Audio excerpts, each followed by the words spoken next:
സാന്ധ്യരാഗങ്ങളേറ്റു പാടുന്നു ഭൂമിയും വാനവും സാക്ഷിയായി ഭാവുകങ്ങളെ കൊന്നു ശ്യാമമേഘങ്ങളും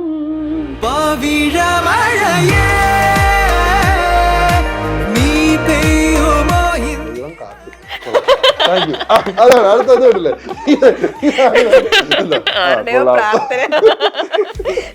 പടം OTT-യിൽ റീച്ച് ആവുമെന്ന് ഞാൻ ഉറപ്പുണ്ടായിരുന്നു. പക്ഷെ ഇങ്ങനെ റീച്ച് പ്രതീക്ഷിച്ചില്ല. അതൊട്ടും പ്രതീക്ഷിച്ചല്ല. ആൾക്കാർക്ക് ഇഷ്ടപ്പെടും, അക്സെപ്റ്റഡ് ആകും എന്ന് മാത്രമേ ഉണ്ടായിരുന്നുള്ളൂ. പക്ഷെ ഈ ലെവലിൽ പോകുമെന്ന് വിചാരിച്ചില്ല. ഇത് കുറച്ച് എന്താ പറയുന്നത്, അടപ്പായസം പ്രതീക്ഷിക്കുന്നത് പാൽപ്പായസം കിട്ടിയ അവസരമാണ് ഞങ്ങളിരിക്കുന്നത്. ഞാൻ കിട്ടിയ ഏറ്റവും മേജർ അവാർഡ് മമ്മൂക്ക അയച്ച മെസ്സേജാണ്. അതെ, അയ്യോ അത് ഇപ്പോഴും ആലോചിക്കുമ്പോൾ അയ്യോ ആലോചിക്കണം. ഭയങ്കര സ്വർഗത്തിലോ ബോധിക്കുന്ന പറയുന്നത് നമ്മുടെ ശരത്തിന്റെ ക്യാരക്ടർ ചെയ്ത പയ്യൻ. ഞാൻ ഇതുപോലെ ഇങ്ങനെ ഇരുന്നു. അപ്പോൾ എൻ്റെ മുട്ടിൻ്റെ ഇവിടെ ഇങ്ങനെ വന്നിരുന്നിട്ട് മോണ്ടറിൽ എന്തോ ഷോട്ട് കണ്ടോണ്ടിരിക്കുക. അപ്പോൾ കണ്ടോണ്ടിരുന്നപ്പോൾ ഞാൻ ഇവനോടൊരു ചോദ്യം ചെയ്തു, എടാ അതെന്താണെന്ന് എനിക്ക് ഓർമ്മയില്ല. എന്ത് ചെയ്യും പറഞ്ഞു, അറിഞ്ഞൂടാ ചേട്ടൻ തന്നെ പറ. ഞാൻ ഉത്തരം പറഞ്ഞു. അപ്പോൾ എഴുന്നേറ്റ് ഇന്ന് എന്നെ ഇങ്ങനെ വേളുണ്ട്. ഡയറക്ടറായിട്ട് മാത്രം ഞാൻ ചെവിക്കല്ലെടുത്ത് പൊളക്കൾ അല്ലെങ്കിൽ ഉണ്ടല്ലോ ഇന്ന് സീസൺ.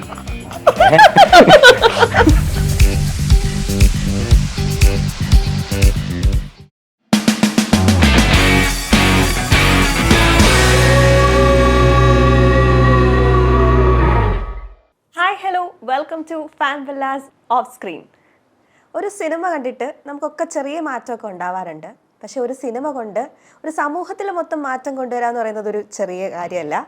സോ അങ്ങനെ ഒരു ചിത്രത്തിൻ്റെ വിശേഷങ്ങളുമായിട്ട്, അതായത് സ്ഥാനാർത്ഥി ശ്രീകുട്ടൻ എന്ന ചിത്രത്തിൻ്റെ വിശേഷങ്ങളുമായിട്ട് സംവിധായകനും സംഗീത സംവിധായകനുമാണ് നമ്മളോടൊപ്പം ജോയിൻ ചെയ്യുന്നത്.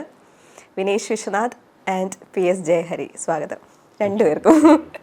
ശരിക്കും പറഞ്ഞാൽ സിനിമ ഉണ്ടായിരുന്നു കേട്ടോ, എനിക്ക് ഭയങ്കരമായിട്ട് ഇഷ്ടമായി. മനസ്സ് നിറയാന്നൊക്കെ പറയില്ലേ, നമ്മൾ ഭക്ഷണം കഴിച്ചിട്ട് നമുക്ക് മനസ്സ് നിറഞ്ഞൊരു ആ ഒരു ഫീല് കിട്ടാന്നൊക്കെ പറയില്ലേ. എനിക്ക് ഈ സിനിമ കണ്ടു കഴിഞ്ഞിട്ട് തിയേറ്ററിലല്ല ഞാൻ കണ്ടത്, OTT-ൽ വന്ന ശേഷമാണ്. പക്ഷേ അങ്ങനത്തെ ഒരു ഫീല് തന്നിട്ടുണ്ടായിരുന്ന ഒരു മൂവിയായിട്ട് ഒരുപാട് നാളുകൾക്ക് ശേഷം അങ്ങനെ ഒരു മൂവി കണ്ട ഒരു സംതൃപ്തി ഉണ്ടായിരുന്നു. സോ ലാസ്റ്റ് ഇയർ, അതായത് 2024 നവംബറിലാണ് സിനിമ ആദ്യം തിയേറ്ററിൽ എത്തുന്നത്. പക്ഷേ കഴിഞ്ഞ ഒരു മാസമായിട്ട് സിനിമയ്ക്ക് കിട്ടിക്കൊണ്ടിരിക്കുന്ന അതായത് OTT-ക്ക് വന്ന ശേഷം സിനിമയ്ക്ക് കിട്ടിക്കൊണ്ടിരിക്കുന്ന ഒരു സ്നേഹമുണ്ടല്ലോ, എന്ന് വെച്ചാൽ ഇറ്റ്സ് റിയലി ഗ്രേറ്റ്. അപ്പം ഈ ഒരു വൈകി വന്നിട്ടുള്ള ഈ ഒരു സ്നേഹവും ആ ഒരു സന്തോഷവും അത് എത്രത്തോളം ഉണ്ട്?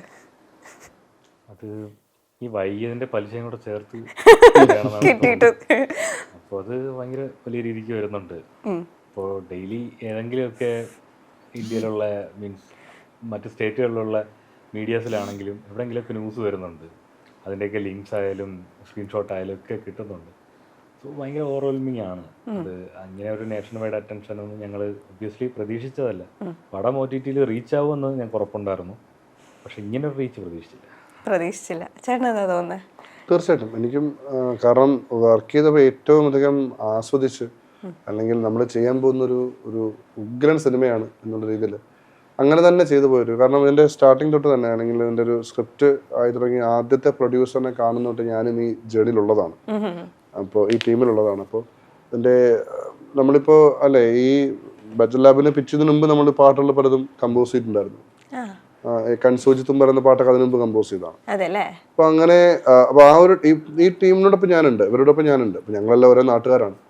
അപ്പോൾ അങ്ങനത്തെ ഈ സിനിമ സംഭവിക്കുക എന്ന് പറയുന്നത് തന്നെ ഒരു വലിയ അച്ചീവ്മെന്റ് ആയിരുന്നു ശരിക്കും. അറിയാലോ, വലിയ സ്റ്റാർ കാസ്റ്റ് ഒന്നും ഇല്ലാത്ത. ഞാൻ ഒരുപാട് കഷ്ടപ്പെട്ടിട്ടൊന്നുമില്ല, ഇവർ നന്നായി കഷ്ടപ്പെട്ടിട്ടുണ്ട്. ഞാൻ ഓരോ കാര്യങ്ങൾ ഇങ്ങനെ വിളിച്ചിട്ട് വിനേഷ് എന്തായി എന്ന് ചോദിക്കുന്നത് മാത്രമേ എൻ്റെ പരിപാടി ഉണ്ടായിരുന്നുള്ളൂ. ബാക്കിയെല്ലാം ഇവരാണ് ചെയ്ത്. സിനിമ തിയേറ്റർ ഇറങ്ങിയ സമയത്ത് ഒരാഴ്ച കഴിഞ്ഞിട്ട് പുഷ്പ 2 റിലീസ് ചെയ്തു. അപ്പോൾ തിയേറ്റർ റൺ വളരെ കുറവായിരുന്നു, വലിയ സ്റ്റാർ കാസ്റ്റ് ഒന്നും ഇല്ലാത്തതുകൊണ്ട് തന്നെ അന്ന് നല്ല അഭിപ്രായങ്ങളൊക്കെ കിട്ടി. ഒരുപാട് റിവ്യൂസും ഒക്കെ വന്നിട്ടുണ്ടെങ്കിൽ പോലും വളരെ കളക്ഷൻ കുറവായിരുന്നു. അപ്പോൾ അത് ഭയങ്കരമായിട്ട് അന്ന് ഞങ്ങളെ വിഷമിപ്പിച്ചിട്ടുണ്ട്. ഫസ്റ്റ് ഡേ ഞങ്ങൾ ആദ്യം വനിതയിൽ പടം കണ്ടു. പിന്നീട് ഞങ്ങൾ ഫോറം മോളിൽ PVR-ൽ വൈകുന്നേരം ഞങ്ങൾ സഹിച്ചിട്ടുണ്ടായിരുന്നു. ഞങ്ങൾ പോയി. ആ സമയത്തേക്കുള്ള അവിടുത്തെ ആൾക്കാർ റെസ്പോൺസ് ഇസ് ഗുഡ്, ബട്ട് ആൾക്കാരില്ല, കുറവാണ്. ഇത് ഞങ്ങളൊക്കെ ഒരുപാട് വിഷമിഞ്ഞു. വിനേഷൊക്കെ ഭയങ്കരമായിട്ട് ഡെസ്പായി പോയ സമയത്തൊക്കെ. അപ്പോൾ അതിൻ്റെ ഒരു പേ ഓഫ് ആണ് ഇപ്പോൾ സംഭവിച്ചിരിക്കുന്നതെന്നാണ് തോന്നുന്നത്. ഇപ്പോൾ സൈനാപ്ലേ അത് എടുക്കുന്നു. സൈനാപ്ലേ അത് ഭയങ്കരമായിട്ട് അല്ലേ ഒരുപാട് അത് പ്രൊമോട്ട് ചെയ്തിട്ടുണ്ട് നമ്മുടെ കണ്ടൻസും ഒക്കെ. പക്ഷേ അതിങ്ങനൊരു പക്ഷെ ഇതിപ്പോ കുറച്ച് നമ്മുടെ കൈവിട്ട് പോയൊരവസ്ഥയാണ്. ഇത്രയും ഞങ്ങൾ പ്രതീക്ഷിച്ചില്ല, ഇത്രയും പ്രതീക്ഷിച്ചില്ല. ഒരു പടി മേലെ ഇതിന് കിട്ടി. ഇപ്പോ തമിഴ്നാട്ടിലെ സ്കൂളുകളിൽ ഇത് എന്റെ ചേട്ടത്തി തമിഴ്നാട് ഗവൺമെന്റില് ടീച്ചറാണ്. അപ്പൊ പുള്ളിക്കാർ എനിക്കിത് ഇതിന്റെ ഒരു അവിടെ നിന്ന് അവർക്ക് കിട്ടിയ ഓർഡിനൻസും ഒക്കെ അയച്ചു തന്നു. അപ്പോൾ അങ്ങനെ ഒരു വലിയ ചേഞ്ച് ഉണ്ടാക്കാൻ പറ്റുന്ന ആ റേഞ്ചിലോട്ടൊക്കെ പോകുന്ന ഒരു വിജയം അതൊട്ടും പ്രതീക്ഷിച്ചല്ല. ആൾക്കാർക്ക് ഇഷ്ടപ്പെടും, അക്സെപ്റ്റഡ് ആകും എന്ന് മാത്രമേ ഉണ്ടായിരുന്നുള്ളൂ. പക്ഷേ ഈ ലെവലിൽ പോകുമെന്ന് വിചാരിച്ചില്ല. ഇത് കുറച്ച് എന്താ പറയുന്നത്, അടപ്പായസം പ്രതീക്ഷിക്കുന്നത് പാൽപ്പായസം കിട്ടിയ അവസരമാണ് ഞങ്ങൾ ഇരിക്കുന്നത്. പിന്നെ ലേറ്റസ്റ്റ് അറിഞ്ഞത് കാശ്മീരിൽ ഒരു സ്കൂളിൽ ഈ ഒരു സംഭവം, പഞ്ചാബിന് ശേഷം പിന്നെ കാശ്മീരൊക്കെ വന്നു. പഞ്ചാബ് മാത്രമല്ല, ഒഡീഷയിൽ വന്നു. ഗവൺമെന്റ് അപ്ലൈ ചെയ്യാൻ പോവാണ്.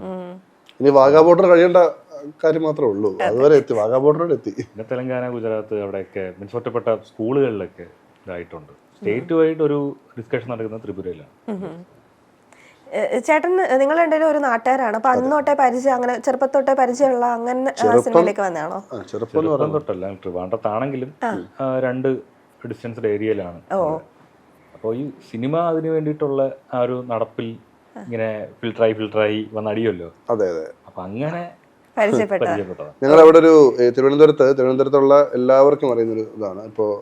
ഇപ്പൊ അതിന് വേറൊരു മുഖം വന്നിട്ടുണ്ട്, നൈറ്റ് ലൈഫിന്റെ ഒരു മുഖം വന്നിട്ടുണ്ട്, മാനവീയം എന്ന് പറയുന്നത്. പക്ഷെ ഈ നൈറ്റ് ലൈഫ് വരുന്നതിന് മുൻപ് അവിടെ വേറൊരു ലൈഫ് ഉണ്ടായിരുന്നു. ഈ മാനവീയം ശരിക്കും മാനവീയത്തിൽ ഒരു ചായക്കടയുണ്ട്. ഈ മാനവീയം ചായക്കടയാണ് അന്നത്തെ ഈ ബഡ്ഡിങ് സിനിമ ഒരു ഹബ്ബ് എന്ന് പറയുന്നത്. ഇവിടുന്ന് ഒരുപാട് പേര് ഇപ്പോൾ സിനിമയിലൊക്കെ വന്നിട്ടുള്ള, സിനിമയിൽ ഇപ്പോൾ നിൽക്കുന്ന പലരും ശരിക്കും മാനവീയത്തിന്റെ കുട്ടികളാണെന്ന് പറയുന്നതിൽ സത്യമാണ്. അപ്പോൾ ഈ മാനവീയത്ത് വെറുതെ, അത് വേറെ പണിയൊന്നുമില്ലല്ലോ, അവിടെ പോയി വെറുതെ ചപ്പാന്നടിച്ച് നിൽക്കുക എന്ന് പറയുന്ന സംഭവത്തിൽ അപ്പോഴൊക്കെ അപ്പോൾ വിനേഷും ആനന്ദ് മന്മഥനും മുരളിയും കൈലാസും ഒക്കെ അവിടെ ഉണ്ടാകും. അപ്പം അവിടെ നമ്മളിടയിൽ ഒരു ഡിസ്കഷനും ചർച്ചയും ഒക്കെ അങ്ങനെ ഡെവലപ്പ് ചെയ്യും. പിന്നെ വിനേഷിന്റെ ഈ ബഡ്ജറ്റ് ലാബിന്റെ ഫസ്റ്റ് ഷോർട്ട് ഫിലിം ചെയ്യുന്നത് വിനേഷാണ്, ക്യാവോസ് തിയറി. അപ്പൊ അതവിടെ ഒരു സ്ക്രീനിങ് ഉണ്ടായിരുന്നു, പബ്ലിക് സ്ക്രീനിങ് ഉണ്ടായിരുന്നു. അപ്പൊ അതിന് ഞങ്ങളുണ്ടായിരുന്നു, ഞാനും ഒക്കെ ഉണ്ടായിരുന്നു, നമ്മുടെ രാഹുൽ രാമചന്ദ്രൻ അവരൊക്കെ. അപ്പോൾ ഞങ്ങളൊക്കെ ആ ഒരു ഉണ്ടായിരുന്ന ആൾക്കാരാണ്. അങ്ങനെ പോകുമായിരുന്നു. പക്ഷേ ഇതിന്റെ വേറൊരു കോമഡി എന്ന് പറയുന്നത്, എനിക്ക് തോന്നുന്നു 2016 or 2015 വേണ്ട, ഞാൻ നോക്കുമ്പോൾ പെട്ടെന്നൊരു പോസ്റ്റർ പ്രത്യക്ഷപ്പെടുകയാണ്, Sthanarthi Sreekuttan, a film by Vinesh Viswanath എന്ന് പറഞ്ഞിട്ട്. അതിൽ മ്യൂസിക് സോങ്സിന് വേറൊരു മ്യൂസിക്കിൻ്റെ പേരാണ് വെച്ചിരുന്നത്, ബാക്ക്ഗ്രൗണ്ട് സ്കോറിന് എൻ്റെ പേരാണ് വെച്ചിരിക്കുന്നത്. അത് അങ്ങനൊരു മോഹം അല്ലെങ്കിൽ അങ്ങനൊരു സ്വപ്നം വിനേഷുള്ള കാര്യം എന്നോടും പറഞ്ഞിട്ടേ ഇല്ല. ഞാൻ ആദ്യമായിട്ട് ഈ പേര് കേൾക്കുന്നത് അങ്ങനെ. ആ പോസ്റ്റർ എന്നിട്ട് കയ്യിലുണ്ട് ഇപ്പോൾ. ഞാൻ ചോദിച്ചിരുന്നു, അത് എനിക്കൊരു പോസ്റ്റ് ചെയ്യാനായിട്ടുള്ളൊരു ഇതായിട്ട് ചോദിച്ചിട്ടുണ്ടായിരുന്നു. അന്ന് തൊട്ട് ഇതെന്താണെന്ന് അറിയില്ല എനിക്ക്. പിന്നീട് ഒരിക്കൽ വിനേഷ് എന്നോട് ഇങ്ങനെ സംസാരമാണ്, ഇങ്ങനെ ഒരു പടമുണ്ട് സ്ഥാനാർത്ഥി ശ്രീകുട്ടൻ, ഞാനിവിടെ കേട്ടിട്ടുണ്ട്, കണ്ടിട്ടുണ്ട്. അപ്പോൾ കഥ കേൾക്കാൻ ഭയങ്കര, ഇപ്പൊ നമ്മൾ കാണുന്ന സിനിമയിൽ നിന്ന് ഒരുപാട് വ്യത്യാസം ആ കഥയ്ക്ക് ഉണ്ടായിരുന്നു. ഫസ്റ്റത്തെ ഏറ്റവും വലിയ ചേഞ്ച് എന്ന് പറയുന്നത് CP, നമ്മുടെ അജു ഏട്ടൻ അഭിനയിച്ച ക്യാരക്ടർ അന്ന് ലേഡി ആയിരുന്നു. അങ്ങനെയുള്ള ഫസ്റ്റ് ഇത് അങ്ങനെയായിരുന്നു. കേട്ടപ്പോൾ ഞാൻ ഭയങ്കര ത്രിൽഡായി. അതിൽ 4 പാട്ടുകളുണ്ട്. അപ്പൊ അങ്ങനെ ഞാനിത് ചെയ്യണം എന്നുള്ളൊരു ആഗ്രഹമായിരുന്നു. ശരിക്കും നമ്മൾ അതിനു ശേഷം ഇത്രയും പടങ്ങൾ ചെയ്തിട്ടുണ്ടെങ്കിലും അതിനുശേഷം ഇത്രയും ഒരു യുനാനിമസ് ആയിട്ടുള്ള ഒരു റെക്കഗ്നിഷൻ കിട്ടുന്നൊരു വർക്ക് ഇതാണ്. അതിലെ ലാസ്റ്റ് സോങ്ങിനെ കുറിച്ചും കൺസൂയി തുമ്പാനെ കുറിച്ചും ഒക്കെ ഇപ്പോഴും മെസ്സേജ് വന്നുകൊണ്ടിരിക്കുന്നുണ്ട്. ഭയങ്കര ഹാപ്പിയാണ്. അതെ അതെ. അതായത് ഇപ്പം ചേട്ടൻ പറഞ്ഞത് വെച്ചിട്ടാണെങ്കിൽ നമ്മൾ 2015 ഈ ഫസ്റ്റ് മൂവിന്റെ പോസ്റ്റർ 18 എൻഡോട് കൂടിയാണ് നമുക്ക് ഈ കഥ കിട്ടുന്നത്. ആ സമയത്ത് ഒരു പിക്സാർട്ടിലൊക്കെ ഒരു സ്റ്റിൽ എടുത്തിട്ട് 4 പിള്ളേരുടെ സ്റ്റില്ല് വെച്ചിട്ട്, പ്രൊഡ്യൂസറിലല്ലോ, അപ്പൊ എന്തെങ്കിലും പ്രൊഡക്ഷൻസ് എന്നൊക്കെ വെച്ചിട്ട് കാര്യം അങ്ങനെ ഒരു സാധനം വാൾപേപ്പറിൽ കിടന്ന് ഇങ്ങനെ ഡെയിലി കാണുമ്പോൾ ഇത് ചെയ്തേ പറ്റൂ എന്നുള്ളൊരു അർജി ഞങ്ങൾക്ക് വരും. ഞാനത് ഇവിടെ പുള്ളിക്ക് പേഴ്സണലി അയച്ചു കൊടുക്കുകയാണ് ചെയ്തത്. അപ്പോൾ ഈ ഒരു സാധനം ഞങ്ങൾ വീട്ടിലും പല സ്ഥലത്തായിട്ട്, ഞങ്ങൾക്കൊരു ശാസ്തമംഗലത്ത് എന്നൊരു വീടുണ്ടായിരുന്നു. അത് കഴിഞ്ഞിപ്പോഴും ഉണ്ട്. ശാസ്തമംഗലത്ത് തന്നെ വേറെ വീടാണെന്നേ ഉള്ളൂ. ഞങ്ങള് ട്രിവാൻഡ്രത്തെ ഒരു സിനിമാക്കാരുടെ ഒരു ഗ്യാങ് ഇപ്പോഴും. ആലുവ ഗ്യാങ് എന്നൊക്കെ പറയുന്ന പോലെ. അതെ അതെ അതെ. പക്ഷെ അങ്ങനെ ഒരു ഗ്യാങ് ഞങ്ങള് അങ്ങനെ അറിയപ്പെടാൻ ആഗ്രഹിക്കുന്നില്ല. അങ്ങനെയല്ല, ഒരു മലയാള സിനിമയിലേക്ക് മറ്റൊരു സംഘം എന്നുള്ള നിലയിൽ മാത്രമേ അറിയാൻ ആഗ്രഹിക്കുന്നുള്ളൂ. റീജിയണൽ പരിപാടി. അപ്പോ ഇപ്പൊ കോടം ഭാഗത്തെ ചായക്കട പോലെ മാനവീയത്തെ ചായക്കടയിൽ കൂടുതൽ കാര്യം ആ കൂട്ടത്തിന് വേണ്ടിയിട്ടാണ്, ചായക്ക് ഗുണമുണ്ടായിട്ടല്ല. അപ്പൊ കുഴപ്പമില്ലായിരുന്നു, നല്ല ചായ. ഇപ്പൊ ചായക്കടയൊക്കെ മാറി, ഇപ്പൊ അത് മാറി. ഇപ്പൊ മാനവീയ ഒരുപാട് മാറി. അപ്പൊ മാനവീയ അല്ല ഇപ്പൊ നമ്മുടെ ഹബ്ബ് എന്ന് പറയുന്നത്. നമ്മുടെ ഹബ്ബ് ശാസ്ത്രമംഗലത്തെ വീടാണ്. കാര്യം അവിടെ താമസിക്കുന്നവർക്ക് വേറെ അങ്ങോട്ടും പോകണ്ട, രാവിലെ എഴുന്നേൽക്കുമ്പോൾ ചുറ്റിനും സിനിമാക്കാരൻ. അപ്പൊ അവിടെ ലിറിക്സ് റൈറ്റേഴ്സ് മുതൽ സ്റ്റിൽ ഫോട്ടോഗ്രാഫേഴ്സ് മുതൽ എഡിറ്റേഴ്സ് മുതൽ ഒരു സിനിമയ്ക്ക് വേണ്ട എല്ലാ ആൾക്കാരും അവിടെ ഉണ്ടോ. ഇല്ലാത്തത് പ്രൊഡ്യൂസറാണ്. ഒരു കാശുള്ള ഒരു തന്നെ ഇല്ല അവിടെ, അതിൻ്റെ ഒരു പ്രശ്നം മാത്രമേ ഉള്ളൂ. അപ്പോൾ അങ്ങനെയാണ് അവർക്കിടയിലുണ്ടായ ഒരു സിനിമയാണിത്. അതിൽ എൻ്റെ മൈൻഡിൽ തോന്നിയൊരു ഐഡിയ ആണ്. അപ്പം അതിനെ എല്ലാവരുടെയും ഇൻപുട്ട് വെച്ചിട്ട് ഒരു സിനിമയൊക്കെയായിരുന്നു. മെയിനായിട്ട് അതിനെ പിന്നെ റൈറ്റിംഗ് പ്രോസസ് 4 പേരിലോട്ട് വരികയായിരുന്നു. പിന്നെ പ്രൊഡ്യൂസറിന് വേണ്ടിയിട്ട് ഒരുപാട് അലഞ്ഞിട്ടുണ്ട്. 10-16 പ്രൊഡ്യൂസേഴ്സിനെ ഞങ്ങൾ കണ്ടിട്ടുണ്ട്. അതിനൊക്കെ പല പല കോമഡി അനുഭവങ്ങളുണ്ട്. അപ്പോൾ നല്ല അനുഭവങ്ങളും ഉണ്ട് കേട്ടോ. നമ്മളെല്ലാവരും അടച്ചാക്ഷേപിക്കുകയോ റിജക്റ്റ് ചെയ്യുകയോ അങ്ങനെയൊന്നും അല്ലായിരുന്നു. കാര്യം പറഞ്ഞ എല്ലായിടത്തും കഥ വർക്കായി, ഇഷ്ടമായി. അപ്പോൾ ഇപ്പോൾ നമ്മൾ കുറച്ച് സെറ്റ് ഓഫ് പ്രൊഡ്യൂസേഴ്സിന് ഈ പടത്തിലൊരു താങ്ക്സ് വെച്ചിട്ടുണ്ട്. അതെന്ന് വെച്ചാൽ അവരൊക്കെ നമ്മൾ റിജക്ട് ചെയ്ത പ്രൊഡ്യൂസേഴ്സാണ്. സ്റ്റിൽ അവർ ഞങ്ങൾക്കൊരു ഹോപ്പ് തന്നിരുന്നു. നിങ്ങൾ ഇങ്ങനെയൊക്കെ ഒന്ന് വർക്ക് ചെയ്ത് നോക്കും, ഇങ്ങനെയൊക്കെ അപ്രോച്ച് ചെയ്ത് നോക്കും, വേറെ എവിടെയെങ്കിലുമൊക്കെ അത് വർക്ക് ആവാന്ന് പറഞ്ഞാൽ ഞങ്ങൾക്ക് ഭയങ്കര ക്വാളിറ്റി ഇൻപുട്സ് അവർ തന്നിരുന്നു. ആ ഒരു പ്രൊഡ്യൂസേഴ്സിന് ഞങ്ങൾ താങ്ക്സും വെച്ചിട്ടുണ്ട്. അപ്പോൾ അജുവേട്ടനോട് പറയുന്നതോടുകൂടിയാണ് ഇതിൻ്റെ ഒരു ഇത് മാറുന്നത്, ഷിഫ്റ്റ് ആവുന്നത്, കുറച്ചുകൂടെ സീരിയസ് പരിപാടി വരുന്നത്. അന്ന് അദ്ദേഹത്തിനോട് പറഞ്ഞ ക്യാരക്ടർ ഇതല്ല, കണ്ണൻചേട്ടൻ ചെയ്ത കണ്ണനാരി ചെയ്ത ഗുപ്തൻ എന്ന് പറയുന്ന ക്യാരക്ടർ. അതിനുശേഷവും അന്ന് ഈ CP സുലേഖ ടീച്ചർ എന്ന് പറഞ്ഞൊരു ഫീമെയിൽ ക്യാരക്ടറാണ്. അപ്പോൾ അത് ചെയ്യാൻ ഞങ്ങൾ മഞ്ജു വാര്യർ മുതൽ ശ്രമം തുടങ്ങി. മഞ്ജേജി സ്ക്രിപ്റ്റ് വായിച്ചു, പുള്ളിക്കാരിക്ക് ഇഷ്ടപ്പെട്ടു. പക്ഷേ ഡേറ്റ്സ് അക്കോമഡേറ്റ് ചെയ്യാൻ പറ്റാത്തതുകൊണ്ട് മാത്രം ചെയ്യാൻ പറ്റില്ല. പക്ഷേ അവിടെ നിന്ന് മറ്റു ഓപ്ഷനുകളിലേക്ക് വരുമ്പോൾ പലരും ഇങ്ങനെ ഒരു വയലൻ്റ് ആയിട്ടുള്ള ഒരു ലേഡി ക്യാരക്ടർ ചെയ്യാൻ വേണ്ടി റെഡിയായില്ല. സോ ഒരു 1.5 കൊല്ലത്തോളം നടന്നിട്ട് ഞങ്ങൾക്ക് പിന്നെ അജുവേട്ടൻ എന്തായാലും നമ്മുടെ കയ്യിലുണ്ട്. അപ്പോൾ അജുവേട്ടനെ CP എന്ന് പറയുന്നൊരു ക്യാരക്ടർ ആക്കാം. സുലേഖ ടീച്ചറിൻ്റെ ട്രാക്ക് വേറെ തന്നെയായിരുന്നു. ഈ പറഞ്ഞ HM ആവുക എന്നുള്ളതൊന്നും ആയിരുന്നില്ല സാധനം. അപ്പോൾ അജുവേട്ടനിലേക്ക് വരുമ്പോൾ അതിങ്ങനെ കുറച്ചുകൂടി ഗ്രൗണ്ടഡ് ആക്കാം എന്നൊക്കെ ഉള്ളു. സുലേഖ ടീച്ചർ എന്ന് പറഞ്ഞു കഴിഞ്ഞാൽ ആ സ്കൂളിൽ ലക്ഷറി കാറിൽ വരുന്ന ലക്ഷറി ഗാഡ്ജറ്റ്സ് ഉപയോഗിക്കുന്ന മനസ്സിലായി. അപ്പോൾ ഈ ലക്ഷറി കാറും ലക്ഷറി ഗാഡ്ജറ്റൊക്കെ ഒരു വില്ലൻ്റെ ട്രൈറ്റ്സ് ആയിട്ട് ഇനിയും നമ്മൾ എത്ര കാലം യൂസ് ചെയ്യും, നമുക്കത് മാറ്റി എഴുതാമെന്നൊക്കെ പറഞ്ഞിട്ട് അങ്ങനെ മാറി വരുന്ന ഒരു പരിപാടിയായിരുന്നു CP എന്നൊരു സാധനം. CP വന്നപ്പോൾ കുറച്ചുകൂടെ കാര്യങ്ങൾ പേഴ്സണലായി. അതുവരെയും എന്താണ് ഇങ്ങനൊരു ടീച്ചേഴ്സിനെ എക്സ്പോസ് ചെയ്യണം എന്നുള്ള അജണ്ട അന്നുമുണ്ട്. പക്ഷേ CP വന്നപ്പോഴത്തേക്ക് കുറച്ചുകൂടെ കാര്യങ്ങൾ പേഴ്സണലായി, 4 പേർക്കും കുറച്ചുകൂടെ ഇൻവോൾവ്മെൻ്റ് ആയി. അപ്പം അങ്ങനെ എഴുതുകയും മുരളീകൃഷ്ണൻ, കൈലാഷ് ഭവൻ, ആനന്ദ് മൻമോഹൻ അവരാണ് എൻ്റെ കൂടെ കോറേറ്റ് ചെയ്തിരിക്കുന്നത്. അപ്പോൾ അങ്ങനെയാണ് ഇതിൻ്റെ പടത്തിൻ്റെ പുതിയ രൂപത്തിലേക്ക് വരുന്നത്. ഇതിൻ്റെ ഷൂട്ടിന് തൊട്ട് മുമ്പ് വരെ സ്ക്രിപ്റ്റിൽ മേജർ ചേഞ്ചസ് ഉണ്ടായിട്ടുണ്ട്. സോ സ്ക്രിപ്റ്റ് ഞങ്ങൾ ഫുൾ ഷോട്ട്സ് ഞാനും ഇതിൻ്റെ സിനിമാറ്റോഗ്രാഫർ അനൂപും ഡിസൈൻ ചെയ്തിട്ട് കയറിയത് സ്റ്റോറി ബോർഡ് എന്നുള്ള സോഫ്റ്റ്വെയറിൽ. അതിലിങ്ങനെ സ്റ്റിക്ക് ഹെഡ്സ് പോലെയുള്ള ഫിഗർ പോലെയുള്ള ഫിഗേഴ്സാണ്. അപ്പോൾ ഇത് വെച്ചിട്ട് ഓരോ സീനിനും നമ്മളെന്താണോ കാണുന്ന ഓരോ ഷോട്ട്സും സ്റ്റോറി ബോർഡ് പോലെ ഡിസൈൻ ചെയ്യണം. അപ്പോൾ ഇത് നല്ല പണിയാണ്. 1 മാസം എടുത്തു എനിക്ക് പടം ഫുള്ള് ചെയ്ത് തീർക്കാനായിട്ട്. ഇതിൻ്റെ ഇടയിൽ വെള്ളപ്പൊക്കം വന്നു, ഫ്ലാറ്റിൻ്റെ താഴെ വെള്ളപ്പൊക്കം വന്നു, പുറത്തിറങ്ങാൻ പറ്റാത്ത അവസ്ഥയായി. അങ്ങനെയൊക്കെ പെട്ടുപോയി. എന്നാലും ഇതിനകത്ത് ഇത് ചെയ്തേ പറ്റൂ എന്നുള്ളൊരു അവസ്ഥയൊക്കെ ആയി. സോ പറഞ്ഞ് ഒരുപാട് അനുഭവങ്ങളുണ്ട് അതെല്ലാം. പക്ഷെ അങ്ങനെ വന്നൊരു പടം ഇങ്ങനെ തിയേറ്ററിൽ അത് വർക്കാവാതെ വന്നപ്പോഴാണ് ഞങ്ങൾക്കത് ഒരു ഇതാവാതെ പോയതും. സോ ഇപ്പം കിട്ടുന്നതൊക്കെ ഭയങ്കര ഒരു ബോണസായിട്ട് തോന്നുന്നു. ഇപ്പം കോ റൈറ്റേഴ്സിൽ ഒരാൾ നമ്മുടെ ഇപ്പോൾ ഒരുപാട് നല്ല നല്ല വേഷങ്ങൾ തരുന്നുകൊണ്ടിരിക്കുന്ന നടനായിട്ടുള്ള ആനന്ദ് മന്മഥനാണ്. അപ്പം നിങ്ങൾ തമ്മിലുള്ളൊരു ഫ്രണ്ട്ഷിപ്പ് എങ്ങനെയായിരുന്നു? ഈ പറഞ്ഞ ഗ്യാങ്ങിലുള്ള ആളാണോ? ഞാൻ അവനെ ഇത് എല്ലാവരെയും ആദ്യം പരിചയപ്പെടുന്നത് ഫേസ്ബുക്ക് വഴി തന്നെയാണ്. ഇതിൽ ആനന്ദിനെ പരിചയപ്പെടുന്നത് കുറച്ചുകൂടി ഇൻട്രസ്റ്റിംഗ് ആണ്. ഇന്റർസ്റ്റെല്ലാർ സിനിമ റിലീസാവുന്നതിൻ്റെ തലേ ദിവസം ഇതിന് ടിക്കറ്റ് കിട്ടുന്നില്ല. അപ്പം അങ്ങനെ 2 ടിക്കറ്റ് ഉണ്ടാവും എന്ന് പറഞ്ഞ് പോസ്റ്റ് ഇട്ടപ്പോൾ എൻ്റെ കയ്യിൽ 2 ഉണ്ട് എന്ന് പറഞ്ഞ് വന്ന് കമൻറ്റ് ചെയ്തത് ഇവനാണ്. അങ്ങനെ ഞാനും എൻ്റെ ഒരു ഫ്രണ്ടും കൂടെ, നമ്മുടെ കൂട്ടത്തിൽ 3 പേരുണ്ടായിരുന്നു. ഒരാൾക്ക് ടിക്കറ്റ് കിട്ടി, 2 പേർക്ക് കിട്ടാനുണ്ട്. അങ്ങനെ ഇവൻ തന്ന 2 ടിക്കറ്റുമായിട്ട് തിയേറ്ററിൽ പടം കാണാൻ പോകുന്നു. ഷോ ഏതായിരുന്നു? രാവിലെ 11:30. അങ്ങനെ ഇവിടെ പടം കണ്ട് പടം ഇഷ്ടപ്പെട്ടു. പക്ഷേ ഇതിൻ്റെ കുറേ കോംപ്ലിക്കേറ്റഡ് മറ്റേ ക്വാണ്ടം ഫിസിക്സ് പരിപാടിയൊക്കെ ഉണ്ടല്ലോ, ഇതൊന്നും ഞങ്ങൾക്ക് മനസ്സിലായില്ല. അപ്പം ആനന്ദ് ഇതൊക്കെ നേരത്തെ വായിച്ച് പഠിച്ചു വെച്ചിരിക്കുകയാണ്. ഇത് മനസ്സിലാക്കാതെ പോകാനും പറ്റില്ല. നമ്മൾ ബാറ്റ്മാൻ സീരീസിൻ്റെ ഒക്കെ ഭയങ്കര ഫാൻസാണ്. അങ്ങനെ പുറത്തിറങ്ങി അന്ന് മറ്റേ നെറ്റിൽ നോക്കി എക്സ്പ്ലനേഷൻ മനസ്സിലാക്കുക എന്നുള്ള വിവരമൊന്നും ഇല്ല. അങ്ങനെ പുറത്തിറങ്ങി ആനന്ദിനെ തപ്പി പിടിച്ചിട്ട് ഇതെന്താണെന്നൊക്കെ ചോദിച്ചപ്പോൾ അവൻ കൃത്യമായിട്ട് എക്സ്പ്ലെയിൻ ചെയ്തു തന്നു. അപ്പോൾ ഒരു സിനിഫൈൽ മറ്റൊരു സിനിഫൈലിനെ കാണുമ്പോൾ ഉണ്ടാകുന്നൊരു സാധനം ഉണ്ടല്ലോ, അങ്ങനെ ആനന്ദിനെ വീണ്ടും കണക്ട്. ട്രിവാൻഡ്രത്ത് വരുമ്പോൾ എപ്പോഴും മാനവീയത്ത് വെച്ചിട്ടും ആനന്ദിനെ ഇടയ്ക്കിടയ്ക്ക് കാണാൻ തുടങ്ങി. ശാസ്തമംഗലത്ത് ഞാനും കണ്ണഞ്ചേട്ടനെ വന്നു, സുരാജ് എന്ന് പറയുന്ന ഒരു കൂട്ടുകാരനെ കൊണ്ടായിരുന്നു, അനൂജ്, ഇവരെല്ലാം സിനിമാക്കാർ തന്നെയാണ്, സിനിമയിൽ ഇപ്പോഴും ആക്റ്റീവായിട്ടുള്ള ആൾക്കാർ തന്നെ. ഞങ്ങളെല്ലാവരും കൂടെ ഒരു വീട് വാടകയ്ക്ക് എടുക്കുന്നു. അപ്പോൾ മാനവീയം ബേസിക്കലി അങ്ങോട്ട് ഷിഫ്റ്റ് ചെയ്യുക എന്നുള്ളതാണ് നമ്മുടെ അജണ്ട. ഈ മാനവീയത്ത് വരുന്ന സിനിമാക്കാരെ മൊത്തം അങ്ങോട്ട് കൊണ്ടുവരിക എന്നുള്ളതാണ്. അപ്പോൾ എല്ലാവരും വന്നിരുന്നെങ്കിൽ ഒരു കൊല്ലത്തിന് മുമ്പ് ഇറങ്ങേണ്ടി വന്നേനെ. അവിടെ ആദ്യമായിട്ട് തേടി പിടിച്ച് വരുന്നത് ആനന്ദം, പിന്നെ കൈലാഷ് വരുന്നു, മുരളി വരുന്നു. ഇതിൽ മുരളി നെറ്റ്ഫ്ലിക്സും ഫിലിം കമ്പാനിയനും കൂടി ചെയ്ത ടേക്ക് 10 എന്ന് പറയുന്ന ഷോർട്ട് ഫിലിം കോമ്പറ്റീഷനിൽ 10 ഇന്ത്യയിലൊട്ടായുള്ള 10 വിനേഴ്സിൽ ഒരാളാണ്. കേരളത്തിൽ നിന്ന് ഒരേ ഒരു വിന്നറാണ്. അതിന്റെ മ്യൂസിക് ചെയ്തത് പുള്ളിയാണ്, ക്യാമറ ചെയ്തത് അനൂപാണ്. നമ്മുടെ സെയിം ടീം തന്നെയാണ് ചെയ്തത്. അപ്പോൾ ഈ സ്ഥാനാർത്ഥി ശ്രീകുട്ടിന് മുമ്പായിട്ട് ഞങ്ങൾ ചെയ്തൊരു മേജർ വർക്ക് നെറ്റ്ഫ്ലിക്സിന് വേണ്ടിയിട്ടാണ്. സോ ഇങ്ങനെ ഓരോരുത്തരും കണക്ട് ആയതിന് ഓരോ കഥയുണ്ട്. ആക്ച്വലി കുറച്ച് മുമ്പ് മറ്റേ പ്രൊഡ്യൂസേഴ്സിനെ കണ്ടതിനകത്തിൽ കുറച്ച് രസകരമായിട്ടുള്ള ഇൻസിഡൻസ് ഒക്കെ ഉണ്ടായിരുന്നു എന്ന് പറഞ്ഞല്ലോ. അത് നിങ്ങൾക്ക് രണ്ടുപേർക്കും അറിയാവുന്ന ഏതെങ്കിലും കോമൺ ഫൺ എന്തെങ്കിലും കഥ? ആ ഒരു ജേണിയിലല്ല, ആ സമയത്ത് കമ്പോസിങ്ങിന്റെ തിരക്കിലും പരിപാടിയൊക്കെ.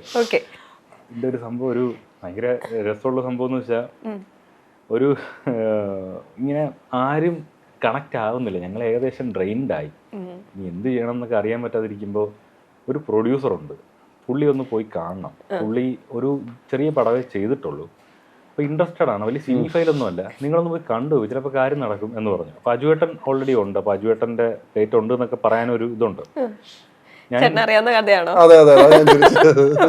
അപ്പോൾ ഞാനും മുരളിയും കൂടെ ഇവിടെ നിന്ന് ബസ് പിടിച്ച് കോട്ടയത്തോട്ട് പോവാണ്. കോട്ടയം എത്താറായപ്പോൾ ബസ് ബ്രേക്ക് ഡൗൺ ആയി. അവിടെ നിന്ന് പിന്നെ ഒരു ഓട്ടോ ഒക്കെ പിടിച്ച്, ഞങ്ങളുടെ കാശൊന്നും ഇല്ല. അപ്പോൾ എന്തെങ്കിലും അത്യാഹിതം വന്ന് ഒരു 50 രൂപ അങ്ങോട്ട് മറിഞ്ഞു പോയി കഴിഞ്ഞാൽ ഞങ്ങളവിടെ പെടും, ബാക്കി പൈസ ഇല്ല. അങ്ങനെ അവിടെ കോട്ടയത്ത് എത്തുന്നു. കോട്ടയം കഴിഞ്ഞിട്ട് കുറച്ച് പോകണം. അപ്പോൾ ഒരു ഓട്ടോ പിടിക്കുന്നു, ഈ സ്ഥലത്തോട്ട് പോകുന്നു. ലൊക്കേഷനൊക്കെ ചെന്ന് എത്തിപ്പെടുന്നത് ഒരു ഡെന്റൽ ഹോസ്പിറ്റലിന്റെ ഫ്രണ്ടിലാണ്. ലൊക്കേഷൻ മാറിപ്പോയി എന്ന് വിചാരിക്കാൻ പറ്റില്ല, അവിടെ അത് മാത്രമേ ഉള്ളൂ, വേറെ ഒന്നും ഇല്ല, വേറെ എസ്റ്റാബ്ലിഷ്മെന്റ് ഒന്നുമില്ല. ഡെന്റൽ ഹോസ്പിറ്റലിൽ എങ്ങനെ പിച്ച് മീറ്റിംഗ് എന്നൊക്കെ പറഞ്ഞിട്ട്.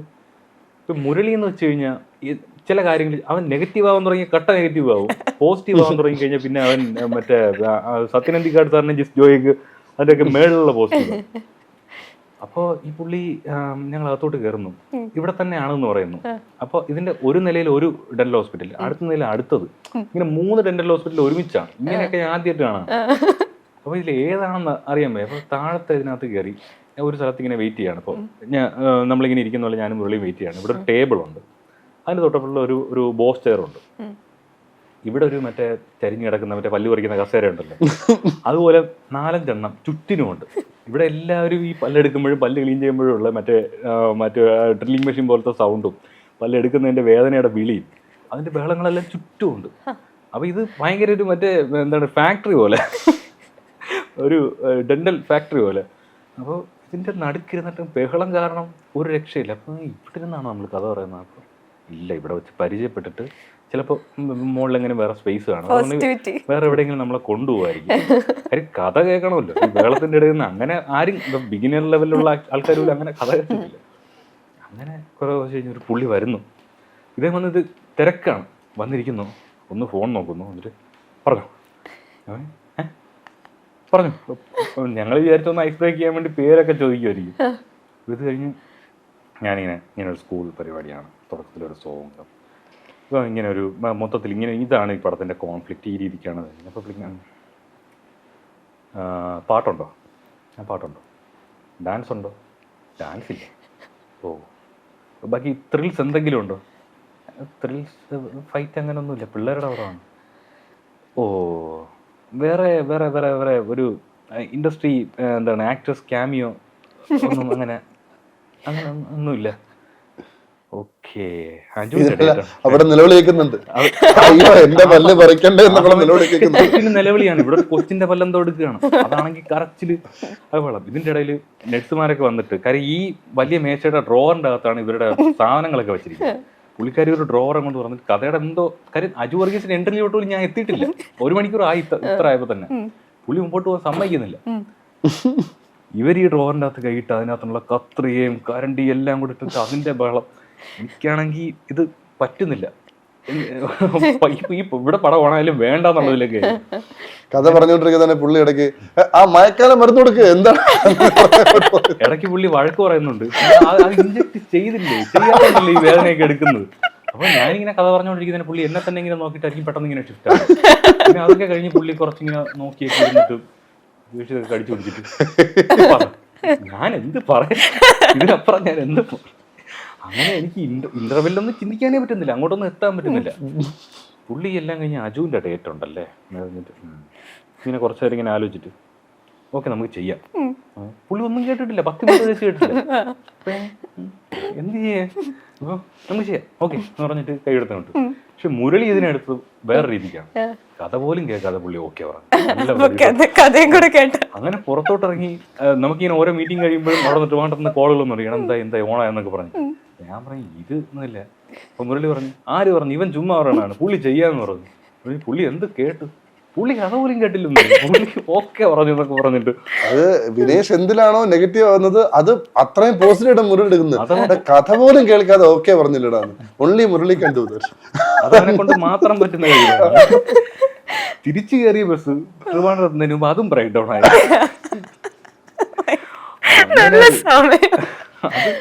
ഗതികെട്ടൊരു ദിവസം. ഇതിന്റെ ഇടയിൽ വേറൊരു പിച്ച് മീറ്റിംഗ് ഞാൻ കഴിഞ്ഞിട്ട് പുള്ളി എന്റെ വീട് എവിടെ എന്ന് ചോദിച്ചു. അപ്പൊ ഇങ്ങനെ വാമനപുരം എന്ന് പറയുന്ന സ്ഥലത്ത്. വാമനപുരത്ത് എവിടെ? കണിച്ചോട് എന്ന് പറയുന്ന ഒരു സ്ഥലത്ത്. കണിച്ചോട് എവിടെ? അപ്പൊ നടി പ്രിയങ്കയുടെ വീട് എന്റെ വീടിന്റെ അടുത്താണ്, ഒരു ഫാമിലി. അപ്പോൾ അതിന്റെ തൊട്ടപ്പുറത്ത് പ്രിയങ്കയുടെ വീട്ടിന്റെ അത് കഴിഞ്ഞൊരു 4 വീട്, ഒരു വളവ് കഴിഞ്ഞ് 4 വീടപ്പുറം, 4 വീടപ്പുറം വെള്ള പെയിന്റ് കഴിഞ്ഞിട്ടുള്ള ആ വലിയ മരമുള്ള, പിന്നെ ഒരു മുറ്റത്ത് പെയിന്റ് അടിച്ച കിണറുള്ള 4ാമത്തെ വീട്. എന്റെ വീടിന്റെ ട്രൈസ് അടക്കം പുള്ളി പറയാം. പറഞ്ഞു വന്നപ്പോ നമ്മൾ ബന്ധുക്കളുമായി. അങ്ങനെ അയ്യോ അഡ്രസ് വരെ മനസ്സിലായി, ഇനിയിപ്പോ എന്ത് ചെയ്യുന്നുള്ളൊരു ഇതിലൊക്കെ. അതങ്ങനെ ഒരു അനുഭവം ഉണ്ട്. ഇവനോടത്ത് മുങ്ങിയ പുള്ളി അന്വേഷിച്ചു എഗ്രിമെന്റ് വല്ലതും സൈൻ ചെയ്തിട്ട് മുങ്ങാനും പറ്റൂല. പുള്ളിക്ക് വീട്ടിലെ പെയിന്റ് വരെ അറിയാം. അതാണ് പുള്ളി ഒരു പ്രൈവറ്റ് ബസ് പരിപാടി എന്തോ ഇവിടെ നടത്തുന്നുണ്ട്. അപ്പൊ പുള്ളിക്ക് ഏരിയസ് ഒക്കെ നല്ല ഇതാണ്. അപ്പം എങ്ങാനും സൈൻ ചെയ്തിട്ടുണ്ടെങ്കിൽ പെട്ടു. വേറൊരു പിച്ച് മീറ്റിംഗ് ഇവിടെ ഉണ്ടായിരുന്നു. അപ്പൊ ഒന്നല്ല, ഒരുപാട് മീറ്റിംഗ് ഉണ്ടായിരുന്നു. ഒരു കമ്പനി, ശരിക്കും പ്രൊഡക്ഷൻ കമ്പനിയുടെ മിസ്റ്റേക്ക് അല്ല ഇത്. ഞാൻ ഈ ലോക്ക്ഡൗൺ സമയത്ത് ഇങ്ങനെ സിനോപ്സിസ് കോണ്ടാക്ട് ചെയ്തിട്ട് പല കമ്പനീസിനും അയച്ചിരുന്നു. അപ്പോൾ ഇവര് പറഞ്ഞു നിങ്ങളുടെ സിനോപ്സ് അടിപൊളിയാണ്, നമുക്ക് ഉടനെ തന്നെ അത് മീറ്റിങ്ങിന് ഇരിക്കാം, എന്ന് പറ്റുമോ നോക്കിയിട്ട് പറയാമെന്ന് പറഞ്ഞു. കഷ്ടകാലത്തിന് എനിക്കിന്ന് പിറ്റേന്ന് കോവിഡ് പോസിറ്റീവായി. ഞാനും കണ്ണച്ചേട്ടനും കോവിഡ് പോസിറ്റീവായി വീടിൻ്റെ 2 മൂലയ്ക്കായിട്ട് ഇങ്ങനെ 14 ദിവസത്തെ പരിപാടി ഇങ്ങനെ കിടന്നുകൊണ്ടിരിക്കുകയാണ്.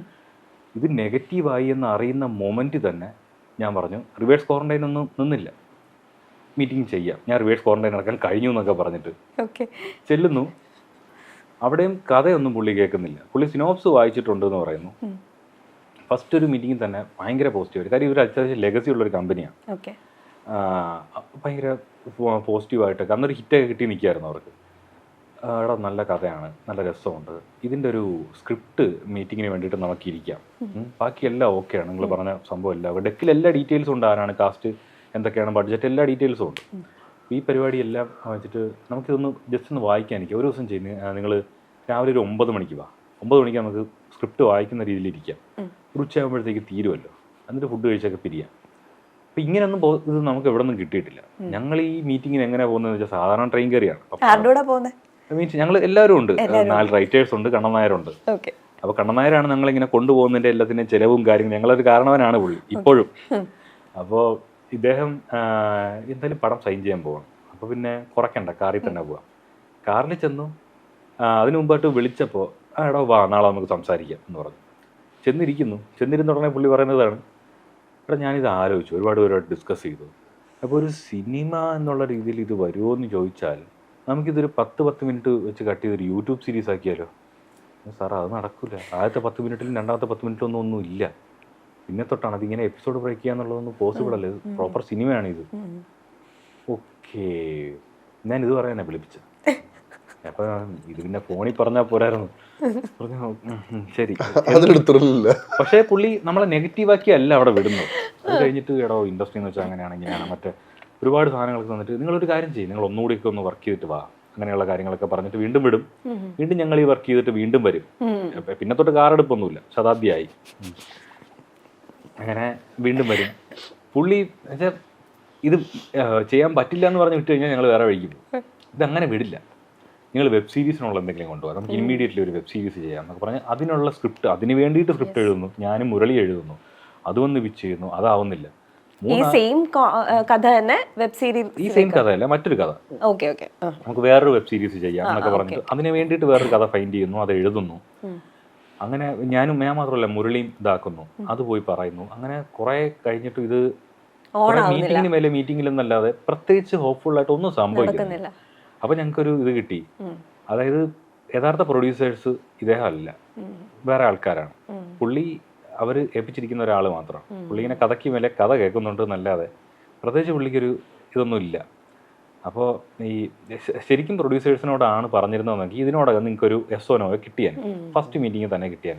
പക്ഷെ ഇതല്ലാതെ പോകുന്നതിൻ്റെ ഒരു കാര്യമാണ്. പിന്നെ ഞങ്ങൾ അന്വേഷിച്ച് പറഞ്ഞത് പുള്ളി ഇങ്ങനെ ഡെയിലി മീറ്റിംഗ് പുള്ളിയുടെ ആക്ടിവിറ്റീസ് പുള്ളി ചെയ്യുന്നുണ്ടെന്ന് വെറുതെ കാണിക്കാനായിട്ട് ഞങ്ങളെ മാത്രമല്ല, ഒരുപാട് സിനിമാക്കാരെ വിളിച്ചു വരുത്തി കഥ പറയുന്ന ഒരു സാധനമുണ്ട്. അപ്പോൾ ഇവരെല്ലാം പലയിടത്തു നിന്നാണ് വരുന്നത്. അപ്പോൾ ഈ സിനിമാക്കാരുമായിട്ട് ഞങ്ങൾ കണക്ട് ആയി.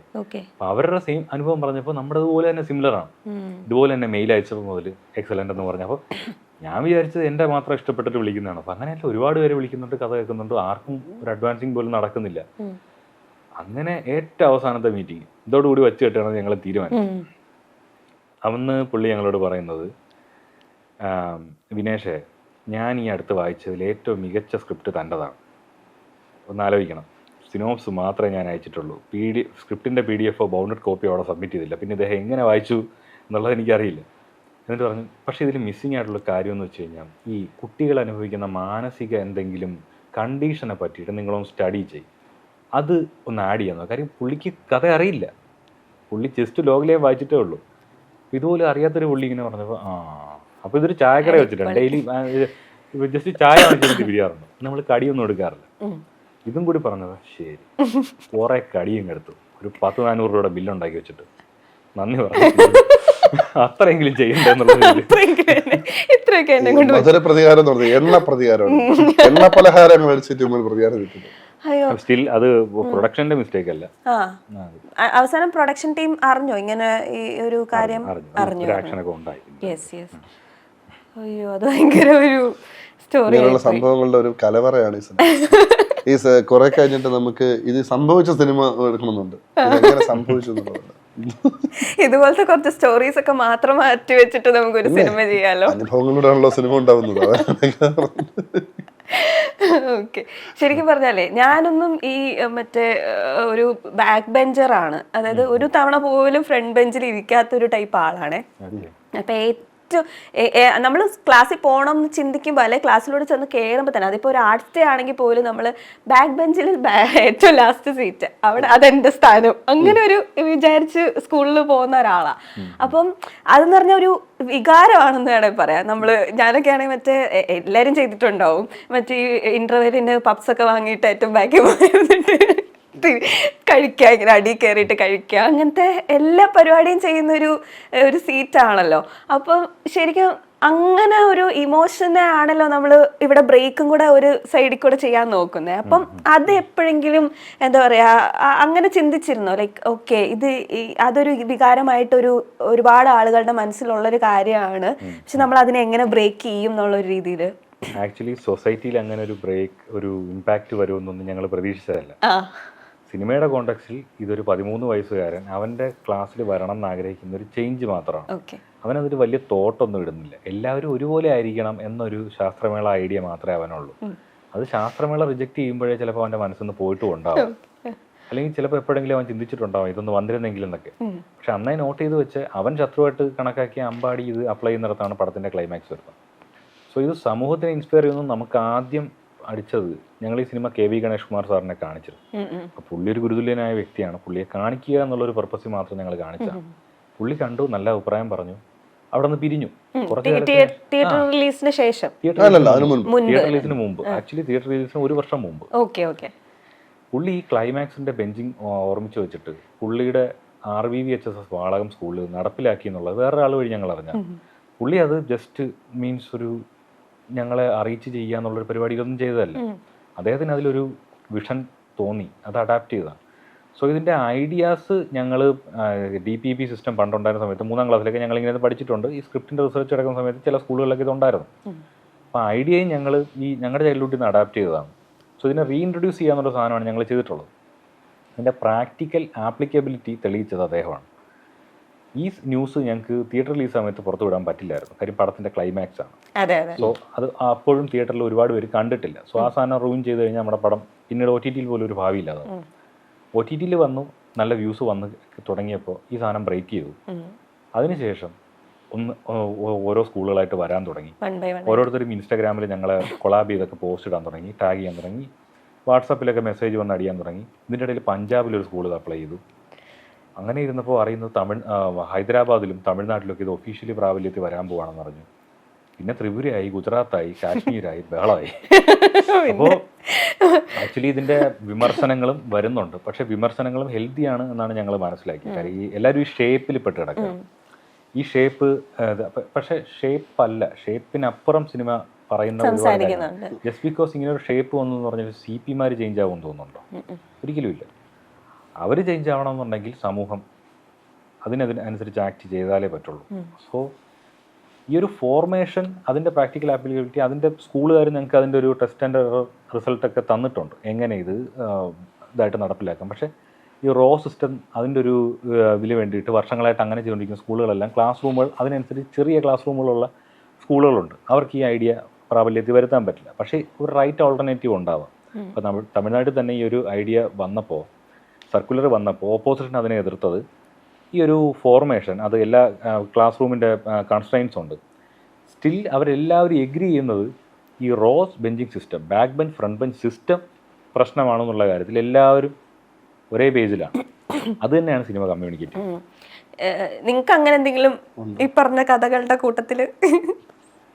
ഞാൻ ബാക്ക് ബെഞ്ചറാണ്, ഞാൻ പഠിച്ച എല്ലായിടത്തും ബാക്ക് ബെഞ്ചറാണ്. അത് പഠിത്തത്തിന്റെ ഗുണം കൊണ്ട് മാത്രമല്ല, അതുകൊണ്ട്.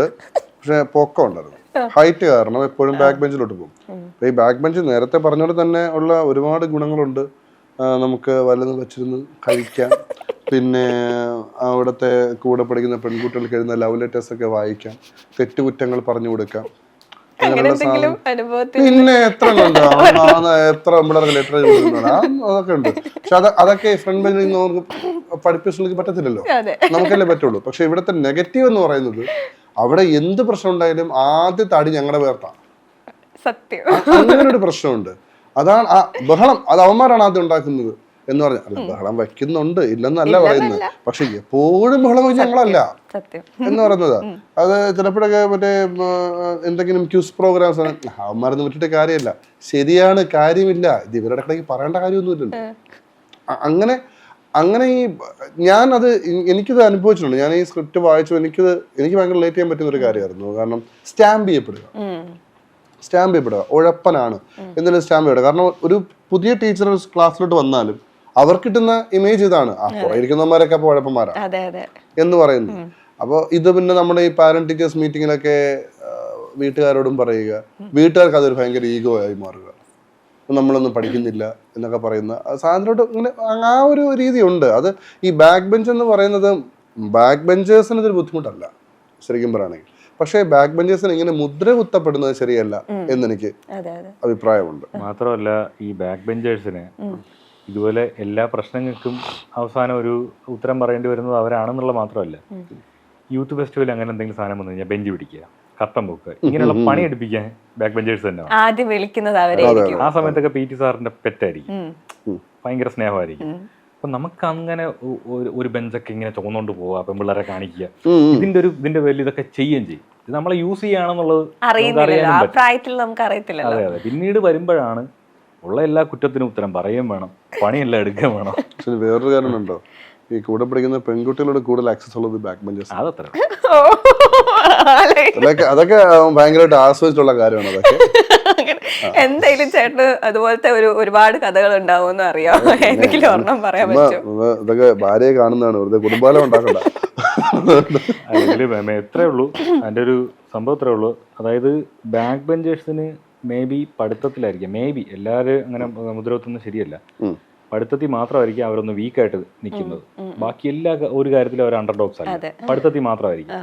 പക്ഷേ ഒരു ഫ്രണ്ട് ബെഞ്ചറിനെ സംബന്ധിച്ച്, ഒരു സോക്കോൾഡ് പഠിപ്പിച്ചിനെ സംബന്ധിച്ച് അവർ ആ പഠിത്തത്തിൽ മാത്രമാണ് അവർ, ബാക്കി എല്ലാ കാര്യത്തിലും അവർ അണ്ടർഡോഗ്സ് ആണ്. അവർക്ക് മര്യാദയ്ക്ക് ഒന്ന് പ്രേമിക്കാൻ പോലും പറ്റില്ല. എപ്പോഴെങ്കിലും ശ്രദ്ധിച്ചിട്ടുണ്ടോ ഒരു ഫ്രണ്ട് ബെഞ്ചറിന്റെ ടീച്ചേഴ്സ് പെറ്റിന്റെ പ്രേമം വല്ലതും സ്കൂളിൽ പൊക്കിക്കഴിഞ്ഞാൽ ഭയങ്കര പ്രശ്നം. ഞങ്ങൾക്ക് വിഷയമല്ല, ഞങ്ങള് കുഴപ്പം, ഞങ്ങളെ പ്രേമം പിടിച്ചാലും കുഴപ്പമൊന്നുമില്ല. അത് അങ്ങനെയുള്ളവന്മാരാണല്ലോ, ഒന്നും പറഞ്ഞു മാക്സിമം അത് ബ്രേക്കപ്പ് തീരും. അതെ ആ ഇതിനുണ്ടോ അതിലുള്ള ബെനിഫിറ്റ് ഇതൊക്കെയായിരുന്നു. പക്ഷെ നെഗറ്റീവ് എന്ന് പറയുന്നത് ഈ മുദ്ര കുത്തപ്പെടുക എന്ന് പറയുന്ന ഒരു സാധനം. പക്ഷെ അത് ഞാൻ സിനിമ കണ്ടപ്പോ എനിക്കൊരു റിയാലിറ്റി ഹിറ്റ് ആയിരുന്നു. എന്ന് വെച്ചാൽ ഞാൻ കുറച്ച് മുമ്പ് പറഞ്ഞില്ലേ, ഞാൻ ഇതുവരെ ഫ്രണ്ട് ബെഞ്ചിൽ ഒരു തവണ പോലും ഇരുന്നിട്ടില്ല. കാരണം നമ്മുടെ ഉള്ളിന്റെ ഉള്ളില് അങ്ങനെ തന്നെ ഒരു ഇതായിട്ട് കിടക്കുകയാണ്. അതായത് ഫ്രണ്ട് ബെഞ്ച് പഠിക്കുന്ന കുട്ടികൾക്കുള്ളതാണ്, ബാക്ക് ബെഞ്ചാണ് നമ്മളെ പോലെ അലമ്പി നടക്കുന്ന പിള്ളേർക്കുള്ളത് എന്നുള്ളത് മനസ്സിൽ തന്നെ ഉണ്ട്. അപ്പൊ നമ്മൾ ഓടിച്ചെന്ന് പുറകിലേ ഇരിക്കുകയുള്ളൂ. അതെനിക്ക് ഭയങ്കര ഒരു റിയാലിറ്റി ഹിറ്റ് ആയിരുന്നു. ഞാൻ ഇതുവരെ ഇങ്ങനെ ചിന്തിച്ചിട്ടില്ലല്ലോ, എനിക്ക് ഒരിക്കലെങ്കിലും ഫ്രണ്ടിൽ ഇരിക്കണമെന്ന് അങ്ങനെ തോന്നി. അങ്ങനെ ശരിക്കും ശ്രീകുട്ടന്റെ ആവശ്യം അതാണല്ലോ. അതെന്താ നമുക്ക് അതുപോലെ ലീഡർ ആവുന്നതിന്റെ കാര്യം, നമ്മൾ റിലേറ്റബിൾ ആണെന്നറിയോ. ചില ഏത് ക്ലാസ്സിൽ ചെന്നാലും ഇവനാണ് പഠിപ്പിച്ചിട്ട് അപ്പൊ ഇവൻ തന്നെ ആയാൽ മതി, ഇപ്രാവശ്യം ഇവൻ തന്നെ, അങ്ങനെ വെച്ചിട്ട്. പക്ഷെ നമ്മളോടൊന്നും ചോദിക്കുക പോലും ഇല്ല എന്നുള്ളൊരു സംഭവം ഉണ്ടല്ലോ. ഞാൻ ഇമോഷണലി പറയുന്നൊന്നുമല്ല, പക്ഷെ അങ്ങനെ ഒരു സംഭവമാണല്ലോ. ഞാൻ ഒരിക്കൽ ലീഡർ ആയിട്ടുണ്ട് കേട്ടോ. അതിന്റെ കാരണം സൂപ്പർ ആയിരുന്നു. ഞാൻ 9ാം ക്ലാസ് പഠിക്കുമ്പോൾ സുരേഷ് എന്നൊരു സാറുണ്ടായിരുന്നു. സാറ് വന്നിട്ട് ലീഡറിനെ തീരുമാനിക്കണം. അപ്പൊ അവിടെ പഠിപ്പിച്ചുള്ള കുറെ പയ്യന്മാരൊക്കെ ഉണ്ട്, അവരൊന്നും പെൺകുട്ടികളുണ്ട്. അപ്പൊ അവരൊന്നും പറഞ്ഞിട്ടുണ്ട് ജയഹരി ആയിരിക്കും നമ്മുടെ ലീഡർ എന്ന് പറഞ്ഞു. അപ്പൊ ഞാൻ പെട്ടെന്ന് എന്റെ പേരിൽ വേറൊരുത്തനൊക്കെ ഉണ്ട്, ഞാൻ മാത്രമേ ഉള്ളൂ. എടാ നിന്നെ തന്നെയാണ്, ഞാൻ തന്നെയാണോ? ഞാൻ എണീറ്റെടുന്നു. അല്ല അപ്പൊ എന്താ കാര്യം എന്നുള്ളത് പുള്ളി അതിന്റെ കാരണം പറഞ്ഞപ്പോഴാ ലീഡർ ആകേണ്ടിരുന്നില്ലെന്ന് എനിക്ക് തോന്നിപ്പോയി. ഇവനല്ലേ ഇവിടെ ഏറ്റവും വലിയ ശല്യം, ഇവനെ പിടിച്ച് ലീഡർ ആക്കിയ ശല്യം മാറുമല്ലോ. ഇവൻ മിണ്ടാരെ തന്നെ ഇവിടെ ഇതാകുമെന്ന് പറഞ്ഞു കളിയാക്കിയതാ. പക്ഷെ ഞാൻ തന്നെ ആയിരുന്നു ആ വർഷം ലീഡർ. ജാടയായിരുന്നു ഞാൻ. പിന്നെ പിന്നെ ഇവിടെ അച്ഛനമ്മ വിചാരിച്ചു വന്നപോലെ പിന്നെ സുരേഷ് സാറ്. അപ്പൊ ഞാന് അവിടെ മറ്റേ കോമ്പോസിഷൻസ് ഒക്കെ എഴുതുന്നത്, കോപ്പി ബുക്ക്, ഇതെല്ലാം ഞാനാണ് സാറിന്റെ പുറകെ ഇങ്ങനെ കൊണ്ടുപോകുന്നത്. അവന്റെ ജാടയാണ്. വന്നിട്ട് കന്നഡ എന്നൊക്കെ പറഞ്ഞിട്ട് അങ്ങോട്ട് പോകണം. അപ്പൊ പെമ്പിളർക്ക് മറ്റേ മ്യൂസിക് കേട്ടാ പോകുന്നത്. അങ്ങനെ മറ്റേ നരസിംഹ സെക്കൻഡ് ലീഡേഴ്സ് അതിന് ഞാൻ മൈൻഡ് ചെയ്യാറില്ല. ഓക്കെ, ഞാൻ അന്ന് ആ സമയത്ത് ഡബിൾ സിഗ്മയാണ്. അതൊന്നുമില്ല, അതൊക്കെ ഉണ്ടായിട്ടുണ്ട്. പക്ഷെ ആ കാരണം എനിക്ക് ഇപ്പോഴും ഓർമ്മയുണ്ട്, എന്തിനാ പുള്ളി എന്നെ പിടിച്ച് ആക്കിയെന്നുള്ളത്. അപ്പം ചേട്ടൻ പണ്ടേ മ്യൂസിക് അല്ലെങ്കിൽ പാട്ട് അങ്ങനത്തെ ഒക്കെ ഉണ്ടായിരുന്നോ? ഞാൻ 5ാം ക്ലാസ് പാട്ടുകാരനായിരുന്നോ? അതായിരുന്നു ഒരു ബെനിഫിറ്റ്. അതായത് ഞാൻ പഠിച്ചത് മോറൽ സ്കൂളിലാണ്. ഞാൻ 10ാം ക്ലാസ് പഠിച്ചത്. അതിന് മുൻപ് ഞാൻ വിദ്യാധര സ്കൂളിലാണ് പഠിച്ചോണ്ടിരുന്നത്. ട്രിവാൻഡ്രത്ത് നമ്മൾ ഈ മാനവീയം പറഞ്ഞില്ലേ, അതിനടുത്താണ് ഈ സ്കൂൾ. അപ്പോ ഈ സ്കൂളില് കലോത്സവം വരും. അതുവരെ എനിക്ക് ഒരു വിലയുമില്ല. കലോത്സവം വന്നാൽ ഞാനാണ് ഹീറോ. പിന്നെ ഗുണം എന്ന് പറഞ്ഞാൽ പരിപാടികളെല്ലാം കയറി ചേരും. ഡ്രാമയ്ക്ക് വരെ ഞാൻ ചേർന്നിട്ടുണ്ട്. എന്താ സംഭവം, ഞാൻ ക്ലാസ്സിൽ കയറില്ല. ക്ലാസ് തുടങ്ങുമ്പോൾ അറ്റൻഡൻസ് കഴിയുമ്പോൾ തന്നെ ടീച്ചർ വന്നിട്ട് സാറേ ജയഹരിന്ന് വിട്ടുകാരണേ എന്നും പറഞ്ഞ് എന്നെ വിളിച്ചോണ്ടു. മറ്റവന്മാർക്ക് എന്നെ കൊല്ലാനുള്ള ദേഷ്യമാണ്. അവരെന്നെല്ലാം പഠിക്കണം, ഞാനൊന്നും പഠിക്കേണ്ട കാര്യമില്ല. ഈ 10 ദിവസം എനിക്ക് ഒന്നും പഠിക്കേണ്ട കാര്യമില്ല. ആരും എന്നൊന്നും പറയില്ല. ഈ സമയത്ത് വീട്ടുകാര് എടാ പഠിച്ചോ എന്ന് ചോദിച്ചിട്ടേ ഇല്ല. നീ മറ്റേ പാട്ട് പഠിക്കാൻ മറ്റേ പദ്യം പഠിക്കും എന്നൊക്കെ പറഞ്ഞുവിടും. അങ്ങനെ ഒക്കെ വിട്ടിട്ടുണ്ട്. പക്ഷെ അത് ഭയങ്കരമായിട്ട് ഹെൽപ്പ് ചെയ്തിട്ടുണ്ട്. ഞാൻ 5ാം ക്ലാസ് തൊട്ടേ കർണാട്ടിക് മ്യൂസിക് പഠിച്ചു തുടങ്ങിയാണ്. 10ാം ക്ലാസ് കഴിഞ്ഞിട്ട് വെസ്റ്റേൺ മ്യൂസിക് പഠിച്ചു തുടങ്ങി. അങ്ങനെ തന്നെയാണ് അതിലോട്ട് എത്തുന്നത്. പിന്നെ അങ്ങനെ കുറെ കഥകളും സംഭവങ്ങളൊക്കെ ഇതിനകത്തുണ്ട്. ഭയങ്കര രസമാണ്. ഒരു പാട്ട് പാടണോ? നമ്മുടെ പാട്ടിന് പാടല്ല. അതായിരുന്നു ഈ സിനിമയിൽ ഞാൻ ഏറ്റവും കഷ്ടപ്പെട്ട് ചെയ്ത പാട്ട്. ശരിക്കും ആ പാട്ടിന് ഞാനിങ്ങനെ യൂട്യൂബിൽ നോക്കിയപ്പോ ഒരു സൂചി തുമ്പാലല്ലേ പടം, കൺസൂചി തുമ്പാല്, അതിന്റെ താഴെ വന്നിട്ടുള്ള കമന്റ് ആണ് this song requires more views എന്ന് പറഞ്ഞിട്ട്, നീഡ്സ് മോർ വ്യൂസ് എന്ന് പറഞ്ഞിട്ട്. അപ്പം ശരിക്കും ആളുകൾക്ക് അത് ഒരുപാട് ആളുകളിലേക്ക് ഈ പാട്ട് എത്തണമെന്ന് ഭയങ്കര ആഗ്രഹവും ആയി തുടങ്ങിയിട്ടുണ്ട്. അതിലെ കോമഡി എന്ന് പറഞ്ഞാൽ ഈ പാട്ട് ഇറങ്ങിയ സമയത്ത് പാട്ട് കേട്ടവർക്കെല്ലാം ഇഷ്ടപ്പെടുന്നുണ്ട്, പക്ഷെ റീച്ചില്ല. അപ്പോൾ ഒരു വ്ളോഗർ, എനിക്ക് ആ പുള്ളിക്കാരനെ പരിചയമില്ല. പുള്ളിക്കാരൻ ഒരു വീഡിയോ ചെയ്തു, ഒരു റീല് ചെയ്തു. ആട്ടുതൊട്ടിൽ അന്ന് ഭയങ്കര ഹിറ്റായി നിൽക്കുന്ന സമയമാണ്, അതിലുള്ള ആട്ടുതൊട്ടിൽ. അപ്പോൾ ഇപ്പോൾ എന്ത് സംഭവം ഒരു വിങ്ങും നെഞ്ചൊടുക്കിലെന്ന് പറഞ്ഞിങ്ങനെ കിടക്കുവാണ്. അപ്പോൾ ഒരു പയ്യൻ അതിൻ്റെ വ്ളോഗർ അവൻ കിട്ടുന്നൊരു വീഡിയോ. ആദ്യം ഇപ്പോൾ ഈ പാട്ട് ഭയങ്കര ഹിറ്റാണ്. ഈ പാട്ടിൽ നമ്മൾ ഏറ്റവും അധികം ആഘോഷിക്കപ്പെടുന്നത് ഇതിൻ്റെ ലിറിക് റൈറ്റർ വിനായകനെയും സിംഗറായ ജയചന്ദ്രൻ സാറിനെയുമാണ്. പക്ഷെ ഇതിൽ പറയപ്പെടാൻ വരുന്നൊരു പേരുണ്ട്, PS ജയഹരി. അപ്പോൾ എൻ്റെ ഫോട്ടോ ഒക്കെ ഇവിടെ വന്നു, PS ജയഹരി. ഇപ്പോൾ അദ്ദേഹത്തിനൊരു പാട്ട് ഇറങ്ങിയിട്ടുണ്ട്, കൺസൂയി തുമ്പൽ. ഞാൻ നോക്കുമ്പോൾ ജയഹരി ചേട്ടൻ്റെ ഏറ്റവും വലിയ പ്രശ്നം ഈ ഇറങ്ങുന്ന പാട്ടൊന്നും അപ്പോഴല്ല ഹിറ്റാവുന്നത്, കുറേ കാലം കഴിഞ്ഞാൽ ഹിറ്റാവും. അപ്പം പുള്ളി അടുത്ത പറഞ്ഞ ഡയലോഗ് എന്ന് പറയുന്നത് എന്നെ സംബന്ധിച്ചൊരു വലിയ ട്രൂത്താണ്. ഞാനത് അങ്ങനെ ഒരു വീഡിയോ വന്ന് സന്തോഷിക്കുകയും ചെയ്തു. ഞാൻ കുറെ ആലോചനയിലുമായി പോരും ഇനിയിപ്പോ. കാരണം ജയചേട്ടന്റെ പാട്ടുകൾ അങ്ങനെ ആകാനുള്ളതല്ല, എന്തുകൊണ്ടും അവിടെ എത്തുന്നില്ല. പിന്നീടാണത് ശ്രദ്ധിക്കപ്പെടുന്നത്. അവൻ കുറെ പാട്ട് ലിസ്റ്റും പറയുന്നുണ്ട്. ഇനിയിപ്പോ നാളെ ജയചേട്ടൻ മരിച്ചതിന് ശേഷം പുള്ളിയുടെ പാട്ട് ഗംഭീരമാണെന്ന് പറഞ്ഞപ്പോൾ ശില വെച്ചിരുന്നും കാര്യമില്ലല്ലോ. അപ്പോൾ നിങ്ങൾ കൊടുക്കാനുള്ള അക്രഡിറ്റേഷൻ ഇപ്പോഴേ കൊടുക്കുക എന്ന് പറഞ്ഞിട്ട് ഞാൻ കുറെ ആലോചിച്ചു, ശരിയാണല്ലോ പറയുന്നത്, ഇത് ഒരു സത്യമാണല്ലോ, ഇപ്പൊ ഞാൻ എന്ത് ചെയ്യാൻ പറ്റില്ല.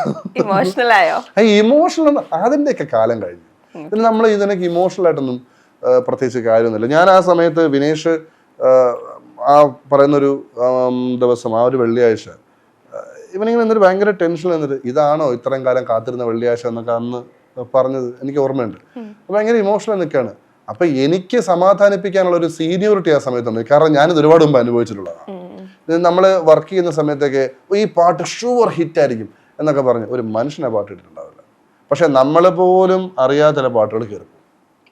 അപ്പോൾ എനിക്ക് മനസ്സിലായ കാര്യം, നമ്മളൊരു പ്രോഡക്റ്റ് ഉണ്ടാക്കി കഴിഞ്ഞു കഴിഞ്ഞാൽ പിന്നെ അതിനെപ്പറ്റി ചിന്തിക്കുക, ഡിറ്റാച്ച്ഡ് ആവുക. അതിന് കിട്ടേണ്ടത് എപ്പോഴും കിട്ടും, അതിന്റെ അക്രഡിറ്റേഷൻ കിട്ടുന്നത് കിട്ടട്ടെ, അത്രേ ഉള്ളൂ. അങ്ങനെ ചിന്തിച്ചു കഴിഞ്ഞാൽ വലിയ വലിയ പ്രശ്നമല്ല. പക്ഷേ നമ്മളൊക്കെ മനുഷ്യരാണ്, നമ്മൾ എപ്പോഴെങ്കിലുമൊക്കെ വിഷമിച്ചു പോകും. അതത്രേ ഉള്ളൂ. അത് അങ്ങനെ അങ്ങ് വിടുക, അതിനെ അങ്ങ് വിടാനേ പറ്റുള്ളൂ, അതൊന്നും പറ്റത്തില്ല. വിഷമമൊക്കെ മാറാൻ വേണ്ടിട്ട് ഈ പാട്ടാണ് വിഷമം കൂടൂ. ഇല്ല, കുഴപ്പമില്ല. നല്ലോമൽ ചെണ്ടാണ്, ചെയിനുള്ളൊരു പെണ്ണാണ്, മയേകിയ വാൽക്കണ്ണിൽ മീനോടണതെന്താണ്, നെയ്യാറിൻ കുഞ്ഞോളം നിൻഗാനം പാടുമ്പോൾ തെയ്യാമ്പൽ പൂ പോലും നിൻ ചന്തം തേടുമ്പോൾ രാവെല്ലാം ഞാൻ കാണും സ്വപ്നം നീയാണ്, ഒരു കൺസൂചിത്തുമ്പാൽ മെല്ലെ നീ നുള്ളുന്നു, മിണ്ടാട്ടം മിണ്ടാതേതോ കിന്നാരം ചൊല്ലുന്നു, മണിമുത്തേ നീ മുന്നിൽ വന്നാൽ എൻ ലോകം മാറുന്നു, ചങ്ങാത്തം കൂടാൻ ഞാനും പിന്നാലെ പോരുന്നു. എങ്ങനെ ഭയങ്കര ഒരു എന്താ പറയാ, ഇങ്ങനെ അങ്ങനെ അലിഞ്ഞു പോകുന്നുള്ളൊരു ടൈപ്പ് ഒരു ഇതല്ലേ. പാട്ട് പാടി സംഗീത സംവിധാനം അങ്ങനത്തെ ഒരു പരിപാടി ഉണ്ടല്ലോ, ഞാൻ പാടിയിട്ടുണ്ട്. ഞാനിപ്പോ ലേറ്റസ്റ്റ് ഇറങ്ങിയ മിസ്റ്റർ ആൻഡ് മിസ്സസ് ബാച്ചിലുള്ള 2 പാട്ട് ഞാൻ പാടിയിട്ടുണ്ട്. അതിൽ ശ്രദ്ധിക്കപ്പെടുന്ന ഒരു പാട്ട് ഞാൻ പാടിയതാണ്.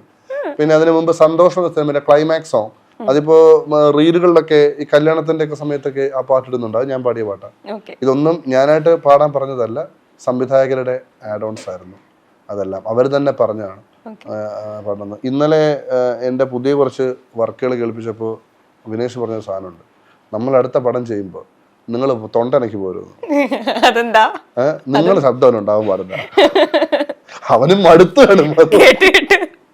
ഇപ്പൊ അടുത്തൊരു സാധനത്തിൽ എനിക്ക് പുള്ളിയായിട്ട് വർക്ക് ചെയ്യുന്ന സമയത്തേക്ക് കംപ്ലീറ്റ്ലി പുള്ളിയുടെ വേറൊരു സാധനം എടുക്കണം. അതാണ് പറയുന്നത്, പുതിയൊരു സംഭവം ഇതുവരെ ചെയ്യാത്ത ഒരു സ്റ്റൈൽ കൊണ്ടുവരാണ്. അതിൽ എനിക്ക് ഏറ്റവും അധികം വിനേഷിനോട്, അവനോട് നന്ദി പറയേണ്ട കാര്യമൊന്നുമില്ല, എന്നാലും പറയുന്ന കാര്യം എല്ലാത്തരം ജോണേഴ്സ് ഓഫ് മ്യൂസിക്കും എനിക്ക് ഇതിനകത്ത് അപ്ലൈ ചെയ്യാൻ പറ്റും. അതൊരു രസകരമായ സംഭവമാണ്. ഒന്നാമത് നമ്മളെ പടം ഒരു ചെറിയ സിനിമയാണ്, വളരെ ചെറിയ ബഡ്ജറ്റാണ്.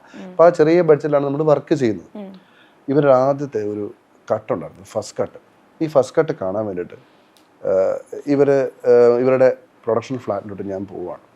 ഓക്കെ, ഞാൻ സ്ക്രിപ്റ്റ് വായിച്ചിട്ടുണ്ട്, പടം എങ്ങനെ വരും എന്നുള്ളത് എനിക്കൊരു ധാരണയുണ്ട്. ഞാൻ കാണുന്നത് ഞാൻ വിചാരിച്ചതിനേക്കാളും ഗംഭീരമായി എടുത്തു വച്ചിരിക്കുന്ന ഒരു സിനിമയാണ്. അപ്പ തൊട്ട് എൻ്റെ കാലിൻ്റെ പെരുവിൽ നിന്നൊരു പേടി അരച്ച് കയറി. ഇവന്മാരിത് എന്നാ സിനിമ എടുത്ത് വെച്ചിരിക്കുന്നത്, ഇത് ഈ ബഡ്ജറ്റിനകത്ത് ഞാനിത് എന്തോ ചെയ്യാൻ ഇതിനകത്ത്. ആ ക്രിക്കറ്റ് കണ്ടപ്പോൾ എൻ്റെ കിളി പറന്നു എടുത്ത് വെച്ചു. അതിൻ്റെ റെഫറൻസ് മ്യൂസിക് ഒക്കെ ആ സ്ഥലത്ത് അതിലിട്ട് വെച്ചിരുന്നു. ഇതൊക്കെ ഭയങ്കര ഗംഭീര മ്യൂസിക്കാണ് ഇട്ടിരിക്കുന്നത്. ഞാനിപ്പോൾ വിനേഷെ ഇതുപോലത്തെ മ്യൂസിക്കാണോ നീ ഉദ്ദേശിക്കുന്നത്? അപ്പം ഇവൻ്റെ മറുപടി അല്ലണ്ണ എന്ന് പറഞ്ഞു. പിന്നെ സമാധാനം, ഇതിന് മുകളിൽ വേണം. അങ്ങനെ ഒരു സാധനം എടുത്തു. എടാ നമ്മുടെ പാട്ടിന്റെ ബഡ്ജറ്റ് അതൊന്നും എനിക്കറിയണ്ട, നിങ്ങൾ അതെനിക്ക് ചെയ്തു തരണം എന്ന് പറഞ്ഞു. ഓക്കെ, പക്ഷേ ഈ പടത്തിന്റെ ബഡ്ജറ്റിലുള്ള ഒരു ഇത് നമുക്ക് ബെനിഫിറ്റ് ആയി മാറിയതാണ് ഈ ക്ലൈമാക്സിലുള്ള പാട്ട്, ആ സീറ്റിംഗ് അറേഞ്ച്മെന്റ് കാണിക്കുമ്പോഴുള്ള പാട്ട്. കാരണം ഇവര് റെഫറൻസ് ആയിട്ട് പറഞ്ഞത് ഒരു ഭയങ്കര ഓർക്കസ്ട്രൽ ഭയങ്കര സാധനമാണ്. അത് ചെയ്യാൻ നമ്മളെ കൊണ്ട് പറ്റത്തില്ല. അപ്പോൾ ഞാൻ വിനേഷിനോട് പറഞ്ഞു നമുക്ക് തിരിച്ചു പിടിക്കാം, ഒരുപാട് ഹെവി ആക്കാതെ നമുക്കിത് സിമ്പിൾ ആക്കി. അപ്പോൾ അതില് റെഫറൻസ് ഉണ്ടായിരുന്നത് പരിയേറും പെരുമാൾ എന്ന സിനിമയില് വാ റെയിൽ വിട പോലാമാ ക്ലൈമാക്സ് ഒരു സ്റ്റേറ്റ്മെന്റ് ആണ്. അതിനെ ഈ പാട്ടിലൂടെയാണ് കേൾപ്പിക്കുന്നത്. ഞാൻ പറഞ്ഞു അതുപോലൊരു സാധനം ചെയ്യാം എന്ന് പറഞ്ഞു. അപ്പൊ നമ്മുടെ മറ്റേ കമ്പനി ലിറിസിസ്റ്റ് ആണ് അഹല്യ. അങ്ങനെ ഇന്നലെ ഒരു വലിയ സംഭവം ഉണ്ടായി. നമ്മുടെ അതിലെ ഫസ്റ്റ് സോങ് പറയട്ടെ, അതായത് എക്സ്ക്ലൂസീവ് ആണ്. സത്യം പറഞ്ഞാൽ ഏറ്റവും സന്തോഷം നൽകുന്ന ഒരു കാര്യമാണ് സംഭവിച്ചത്. ഫസ്റ്റ് സോങ് ഉണ്ട് എന്താണെന്ന സോങ്. അത് സത്യനന്ദിക്കാട് സാറ് കണ്ടു, വിഷ്വല് കണ്ടു, അത് കേട്ടു. അപ്പോൾ അത് അദ്ദേഹത്തെ കാണിച്ചത് നമ്മുടെ ഒരു കോമൺ ഫ്രണ്ടാണ്. അപ്പോൾ അദ്ദേഹം അത് കണ്ടിട്ട് അദ്ദേഹം വോയിസ് മെസ്സേജ് അയച്ചു. അതിന് ലിറിക്സിനെ കുറിച്ച് പുള്ളി അദ്ദേഹം എടുത്തു പറയുന്നുണ്ട്. പിന്നെ ഇതൊന്നും ഇപ്പോൾ അഹല്യ പറന്നൊക്കെ നടക്കുകയായിരിക്കും. അങ്ങനത്തെ അത് ഭയങ്കര സന്തോഷമല്ല അദ്ദേഹത്തിനോട് ഒരു ഫിലിം മേക്കർ അത് അല്ലെങ്കിൽ ഒരു ലെജൻഡ് അത് കാണുന്നു അല്ലെങ്കിൽ അതിനെപ്പറ്റി പറയുന്നു എന്നൊക്കെ പറയുന്നത് അത് വലിയ കാര്യമാണ്. അപ്പോൾ അഹല്യ വരുന്നു, ഇതിൻ്റെ ലിറിക് എഴുതുന്നു, ഈ പാട്ടിൽ ലിറിക് എഴുതുന്നു. പാട്ട് കമ്പോസ് ചെയ്യുന്ന വീഡിയോ വിനേഷിൻ്റെ കയ്യിലാണ് ഞാൻ ചെയ്യുന്നത്. അപ്പോൾ അത് കഴിഞ്ഞ് അഹല്യ ലിറിക്സ് എഴുതുന്നു, ആര് പാടണം എന്ന് പറയുന്ന സംഭവം. അപ്പം ഞാനതുവരെ എനിക്ക് അറിയാവുന്നൊരു കുട്ടിയുണ്ട്, അന്നപൂർണ പ്രദീപ്, തിരുവനന്തപുരത്തുള്ളൊരു കുട്ടിയാണ്, ക്ലാസിക്കൽ സിംഗറാണ്. അപ്പോൾ ഈ പുള്ളിക്കാർ ചില റീലുകളൊക്കെ പാടിയിട്ടുണ്ട്, പ്രത്യേക ശബ്ദമാണ്. അപ്പോൾ ഞാൻ ആ വീഡിയോ വിനേഷിനെ കേൾപ്പിക്കുന്നു, ഇതൊന്ന് അറ്റംപ്റ്റ് ചെയ്ത് നോക്കണം. വിനേഷ് പറയുന്നത് എന്നെക്കാളും ഷോർട്ടുണ്ട് വിനേഷ്, അണ്ണാ ഇത് മതി, ഈ കുട്ടി ഇത് പാടിയ. അങ്ങനെ അന്ന ഇങ്ങോട്ട് വരുന്നു, ഇവിടെ വെച്ചിട്ട് ഞാനും അഹല്യയും കൂടെ റെക്കോർഡിങ്ങിന് പോകുന്നു. ആ വീഡിയോ എൻ്റെ ഇൻസ്റ്റന്റ് അറിയാം. എൻ്റെ ആ അന്നപൂർണ്ണ അത് പാടുമ്പോൾ കിട്ടുന്ന ആ ഒരു എൻ്റെ എനർജി അതിനകത്ത് വ്യക്തമാണ്. ഞാൻ ഇരുന്നിട്ടൊന്നുമില്ല, ഞാൻ നിന്നുകൊണ്ടൊക്കെ ഇങ്ങനെ സൂപ്പർ അടിപൊളി എന്നൊക്കെ ഇങ്ങനെ പറയുന്ന സാധനമുണ്ട്. ശരിക്കും ആ ലിറിക്സ് എന്താന്ന് എനിക്ക് അന്നപൂർണ്ണ പാടിയപ്പോഴാണ് മനസ്സിലായത്. എന്നിട്ടാണ് അഹല്യ ബെസ്റ്റ് സംഭവടാ, അടിപൊളി സാധനം എന്ന് പറയും. ഇത് എനിക്ക് ഇത്തരത്തിലുള്ള ഞാൻ ചില പാട്ടുകളൊക്കെ ഇങ്ങനെ സിംഗേഴ്സ് പാടി നല്ല ഗംഭീരമാകുമ്പോൾ എനിക്ക് എന്നെ ഇങ്ങ് വിട്ടുപോകും. ഞാനത് മന്മഥനും ഞാനും കൂടിയാണ് സൂരജൻ റെക്കോർഡിങ് കൺസൂയി തുമ്പാൽ ചെയ്യുന്നത്. അപ്പോൾ അവിടെ റെക്കോർഡ് ചെയ്യുന്ന സമയത്ത് ഞാനിങ്ങനെ സൂരജൻ്റെ വളരെ അടുത്ത സുഹൃത്താണ്. അപ്പോൾ സൂരജ് ചില പാട്ട് വലിയ പാടുമ്പോൾ എനിക്ക് വിട്ടവന് ഞാൻ സൂപ്പർ എന്ന് പറഞ്ഞ മന്മഥനോട് അണ്ണാ നിങ്ങൾ മിണ്ടാരാണ് അത് ആദ്യം പാടം എന്ന് പറഞ്ഞു. മന്മഥൻ അങ്ങനെയൊക്കെ പറയുന്നുണ്ട്. അപ്പോൾ അതുപോലെ തോന്നി ശരിക്കും. ഞാൻ അവിടെ ലിറ്ററലി ഞാൻ കരയായിരുന്നു എന്നത് പാടിക്കഴിഞ്ഞപ്പോഴേ. അപ്പോൾ എനിക്ക് മനസ്സിലായി ആദ്യമൊക്കെ അത് എത്ര വർക്കാകും നമുക്ക് സംശയമുണ്ടായിരുന്നു. പക്ഷെ അത് വന്നപ്പോഴേക്കും പെർഫെക്റ്റ് ആയിരുന്നു, ബ്ലെൻഡ് ചെയ്തങ്ങ് പോകുന്നുണ്ട്. അവസാനത്തെ ആ വാനുവരാനെന്ന് പറഞ്ഞ സ്ഥലം അവള് പാടിയതൊക്കെ വല്ലാത്തൊരു സാധനമായിരുന്നു. സോ ഞാൻ ശരിക്കും പറഞ്ഞാൽ താങ്ക്സ് ടു അഹല്യൻ അന്നപൂർണ്ണ. അവരില്ലായിരുന്നെങ്കിൽ ആ പാട്ട് അങ്ങനെ വരത്തില്ല. വേറൊരു കാര്യം കൂടി ഇതിൻ്റെ ഇതിലുണ്ട്. നമ്മൾ പുള്ളി പറഞ്ഞ പോലെ ഓർക്കസ്ട്ര പരിപാടിയിൽ എൻഡ് ചെയ്യാനായിരുന്നു. നല്ലൊരു മ്യൂസിക് സാധനം, ലിറിക്കൊന്നും ഇല്ലാത്ത. അപ്പോൾ ഇത് ഞങ്ങൾ സ്ക്രിപ്റ്റ് വൈസ് ലെങ്ത് കാൽക്കുലേറ്റ് ചെയ്തത് ആ ബെഞ്ച് ഫോർമേഷൻ മുതൽ എൻഡ് വരെയുള്ള പാട്ട് തുടങ്ങുന്ന പോലെ എൻഡ് വരെയുള്ള 1.5 മിനിറ്റ് മാക്സിമം വരാൻ ചാൻസ് ഉള്ളൂ. അത് പിന്നെ 1.5 മിനിറ്റ് ഒരു പാട്ടായിട്ടൊന്നും ചെയ്യേണ്ട എന്ന് വെച്ചിട്ടായിരുന്നു ഞങ്ങൾ അപ്രോച്ച് ചെയ്തത്. കട്ട് വന്നപ്പോൾ മാക്സിമം ഇതിനെ ചുരുക്കാൻ പറ്റുന്ന കാര്യം ലോങ് ഷോർട്സ് ആണ്. സോ നല്ല ലെങ്തി ഷോർട്സ് ഉണ്ട്. അപ്പോൾ ഇതിനിടയ്ക്ക് ജമ്പ് ചെയ്യാന്നുള്ളതൊക്കെ ഭയങ്കര വൃത്തികേടാവുന്ന പരിപാടിയാണ്. സോ എത്രയൊക്കെ ഇതായിട്ടും റാമ്പ് ചെയ്തൊക്കെ നോക്കിയിട്ടും 3 മിനിറ്റ് ഉണ്ട്. സോ ഞങ്ങളുടെ മിസ്കാൽക്കുലേഷനാണ് ഭാനു വരാൻ വഴി തെളിച്ചത്. ലാസ്റ്റ് മിനിറ്റ് പ്ലാൻ ആയിരുന്നല്ലേ. അത് നമ്മളെ ചിലപ്പോഴൊക്കെ നമ്മളെ തോന്നിപ്പിക്കുക എന്ന് പറഞ്ഞൊരു കാര്യമാണ്. Something is coming. അപ്പൊ അത് നമ്മളെ തോന്നിപ്പിക്കുക. അന്നത്തെ വേറൊരു ഡിസിഷൻ ആയിരുന്നുവെങ്കിൽ ചിലപ്പോൾ ഇത് സംഭവിക്കില്ല, ഈ ഒരു മാജിക് അവിടെ ക്രിയേറ്റഡ് ആവില്ല. അതിപ്പോ ഇപ്പം വിനേഷിന്റെയോ എന്റെയോ കഴിവുന്നതിനേക്കാൾ കൂടുതൽ it has to be happen. ഞാൻ അങ്ങനെ ചില ഡെസ്റ്റിനിലൊക്കെ ഞാൻ വിശ്വസിക്കുന്നുണ്ട്. ഞാൻ അങ്ങനെ കരുതുന്നതാണ്, എന്തോ എനിക്ക് ഞാൻ ഏതോ കാർ ഓടിച്ചു പോകുമ്പോൾ എനിക്ക് ഐഡിയ കിട്ടുന്നത്. ഞാൻ അപ്പൊ തന്നെ കാർ നിർത്തിയിട്ട് വിനേഷ് സംസാരിക്കണം, നിങ്ങൾ ചെയ്തു നോക്ക് എന്ന് പറഞ്ഞു. And it's ended up here എന്ന് പറഞ്ഞ ശരിക്കും ആ പാട്ട് കൂടി വന്നപ്പോഴാണ് നമുക്ക് ആ ഒരു ക്ലൈമാക്സിന്റെ കംപ്ലീറ്റ് ഒരു ഇമ്പാക്ട് എന്ന് പറയുന്നത് ആ പാട്ടിലൂടെ കൺവേ ചെയ്ത് പോകുമ്പോഴാണെന്നാണ്. അത് ഞാൻ ഇന്നലെ വീണ്ടും ഒന്നും കൂടി എടുത്തു നോക്കിയപ്പോൾ ശരിക്കും നമ്മൾ ആദ്യം അത് ഭയങ്കര എക്സ്പ്ലിസിറ്റ് അല്ലെങ്കിലും വളരെ സിമ്പിൾ ആയിട്ട് അങ്ങനെ പോവെങ്കിലും രണ്ടാമത് നമ്മൾ എടുത്തു നോക്കുമ്പോഴോ പാട്ടില്ലെങ്കിൽ പിന്നെ ഒന്നും ഇല്ലല്ലോ. ശരിക്കും എനിക്കിപ്പോ ആ പാട്ടല്ലാതെ വേറെ ഒരു സ്കോർ എനിക്ക് അവിടെ ചിന്തിക്കാൻ പറ്റുന്നില്ല. എനിക്ക് അത് പറ്റുന്നില്ല. ഇനി ഒരു തവണ കൂടെ ആ പാട്ട് കേൾക്കുമ്പോൾ പടത്തിലെ എല്ലാ ലിറിക്സും ഗംഭീരമാണ്.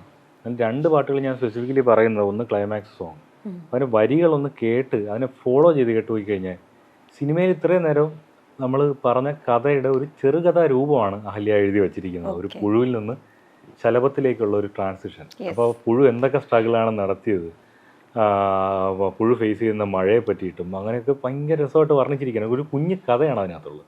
അതുപോലെ തന്നെ ഇൻ്റർവെല്ലിലുള്ള ആ റാപ്പ് സോങ് നിർമ്മൽ ജോവിയൽ എഴുതിയ, അതിനകത്ത് വേറൊരു സ്ട്രഗിളാണ്. അതായത് മൂഷികനായിട്ടുള്ള CP-ക്കെതിരെ മാർഗാരനായിട്ടുള്ള CP-ക്കെതിരെ മൂഷികരായിട്ടുള്ള ഇവരെല്ലാം യുദ്ധത്തിനൊരുങ്ങുന്നു എന്നുള്ളൊരു ഓരോ വരിയും ബ്രേക്ക് ഡൗൺ ചെയ്ത് കേട്ട് കഴിഞ്ഞാൽ ഇപ്പൊ കേൾക്കുന്നതിന്റെ ഇരട്ടിക്കരട്ടി രോമാഞ്ചം വരും.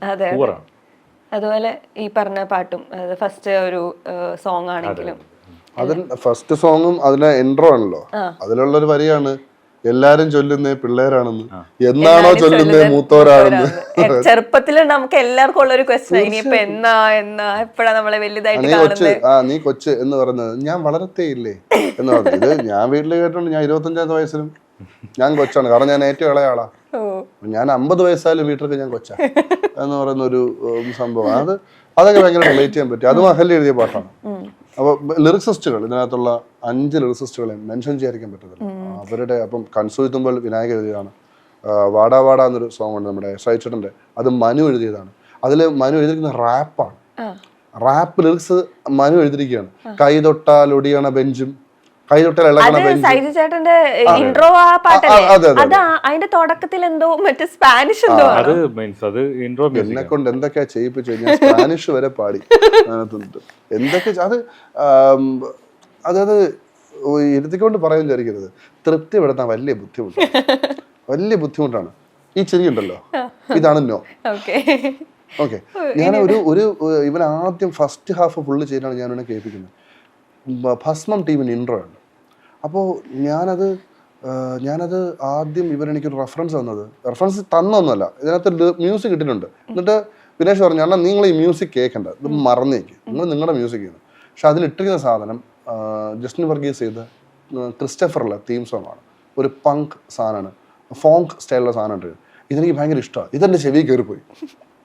ഞാനൊരു ജസ്റ്റിനൊരു മെസ്സേജ് അയച്ചു, ഇമാതിരി എനിക്ക് പണി തരുന്ന വിചാരിച്ചില്ലെന്ന്. ഇന്ന് ജസ്റ്റിന് അറിഞ്ഞൂടാ ഞാൻ എന്താ ഉദ്ദേശിക്കുന്നത്. അവൻ തിരിച്ചിങ്ങനെ ക്വസ്റ്റ്യൻ മാർക്ക് അയച്ചിട്ടുണ്ട്. ഞാൻ ഉത്തരം പറഞ്ഞിട്ടില്ല. ഞാനും എൻ്റെ പ്രോഗ്രാമേഴ്സും കൂടി ഇരിക്കുകയാണ്. ഞാനൊരു ഐഡിയ പറയുന്നു, ഞങ്ങളത് എക്സിക്യൂട്ട് ചെയ്യുന്നു. കുറച്ച് കഴിഞ്ഞ് അത് കേട്ടിട്ട് മാറ്റിയതല്ല, ഇതിൽ മറ്റേ ക്രിസ്റ്റോഫ് ഫോങ്കർ വരുന്നുണ്ട്, മറ്റത് മാറ്റേ. ഒടുവിൽ ധീരജ് സുകുമാരൻ എന്ന് പറയുന്ന എൻ്റെ പ്രോഗ്രാമർ പിണങ്ങിപ്പോയി. നിങ്ങൾ ഒരെണ്ണം ഉറപ്പിച്ചിട്ട് വിളിക്കുന്ന പറഞ്ഞാൽ ഞാൻ വീട്ടിൽ പോയി. എന്നിട്ട് ഞാൻ രാത്രി 1:30 മണിക്കാണ് ഈ ഒരു ട്യൂൺ ക്രിയേറ്റ് ചെയ്തത്. അടുത്ത ദിവസമാണ് വിനേഷ് ഇത് കാണാൻ വരുന്നത്. വിനേഷ് കണ്ടുകൊണ്ടിരിക്കുന്ന സമയത്ത് ഞാൻ പ്രാർത്ഥിച്ചുകൊണ്ടിരുന്നത്, വേറെ എന്ത് കറക്ഷൻ പറഞ്ഞാലും ഇതിന് കറക്ഷൻ പറയല്ലേ എന്ന് ഞാൻ പ്രാർത്ഥിച്ചുകൊണ്ടിരുന്നു. ഇനി വേറെ മ്യൂസിക് ഇല്ല. 1.5 ദിവസം എൻ്റെ പുറകിരുന്ന. അപ്പോൾ അതിലവൻ കറക്ഷൻ പറഞ്ഞില്ല. കറക്ഷൻ പറയുന്നൊക്കെ ഭയങ്കര കോമഡിയാണ്. ആദ്യം ചിരി, അപ്പോഴേ മനസ്സിലായി നോ ആണ്. അപ്പം ഉത്തരം നോയാണ്. എന്ത് വേണം നിങ്ങൾക്ക് ഇതിനേക്കാൾ നല്ല ചെയ്യാൻ പറ്റുള്ളൂ. അത്രേ ഉള്ളൂ. അത് അപ്പുറത്തേക്ക് അല്ലാതെ പാട്ടുകളൊന്നും കേട്ടിട്ട് എന്നാ കൊള്ളാണോ നോക്കിയാ കൊള്ളാം രസമുണ്ട്, അത്രേ ഉള്ളൂ. ഒരിക്കൽ മാത്രമാണ് ഇതിനൊരു ഉഗ്ര സാധനം. അത് വാനുവരാനാണ് ഞങ്ങളുടെ മിക്സ് നടന്നോണ്ടിരിക്കുക, ഫൈനൽ മിക്സ്. ലാസ്റ്റ് ഈ പോർഷൻ കേട്ടോണ്ടിരിക്കുകയാണ്, ഇത് തന്നെ ഏറ്റവും നല്ല പാട്ട്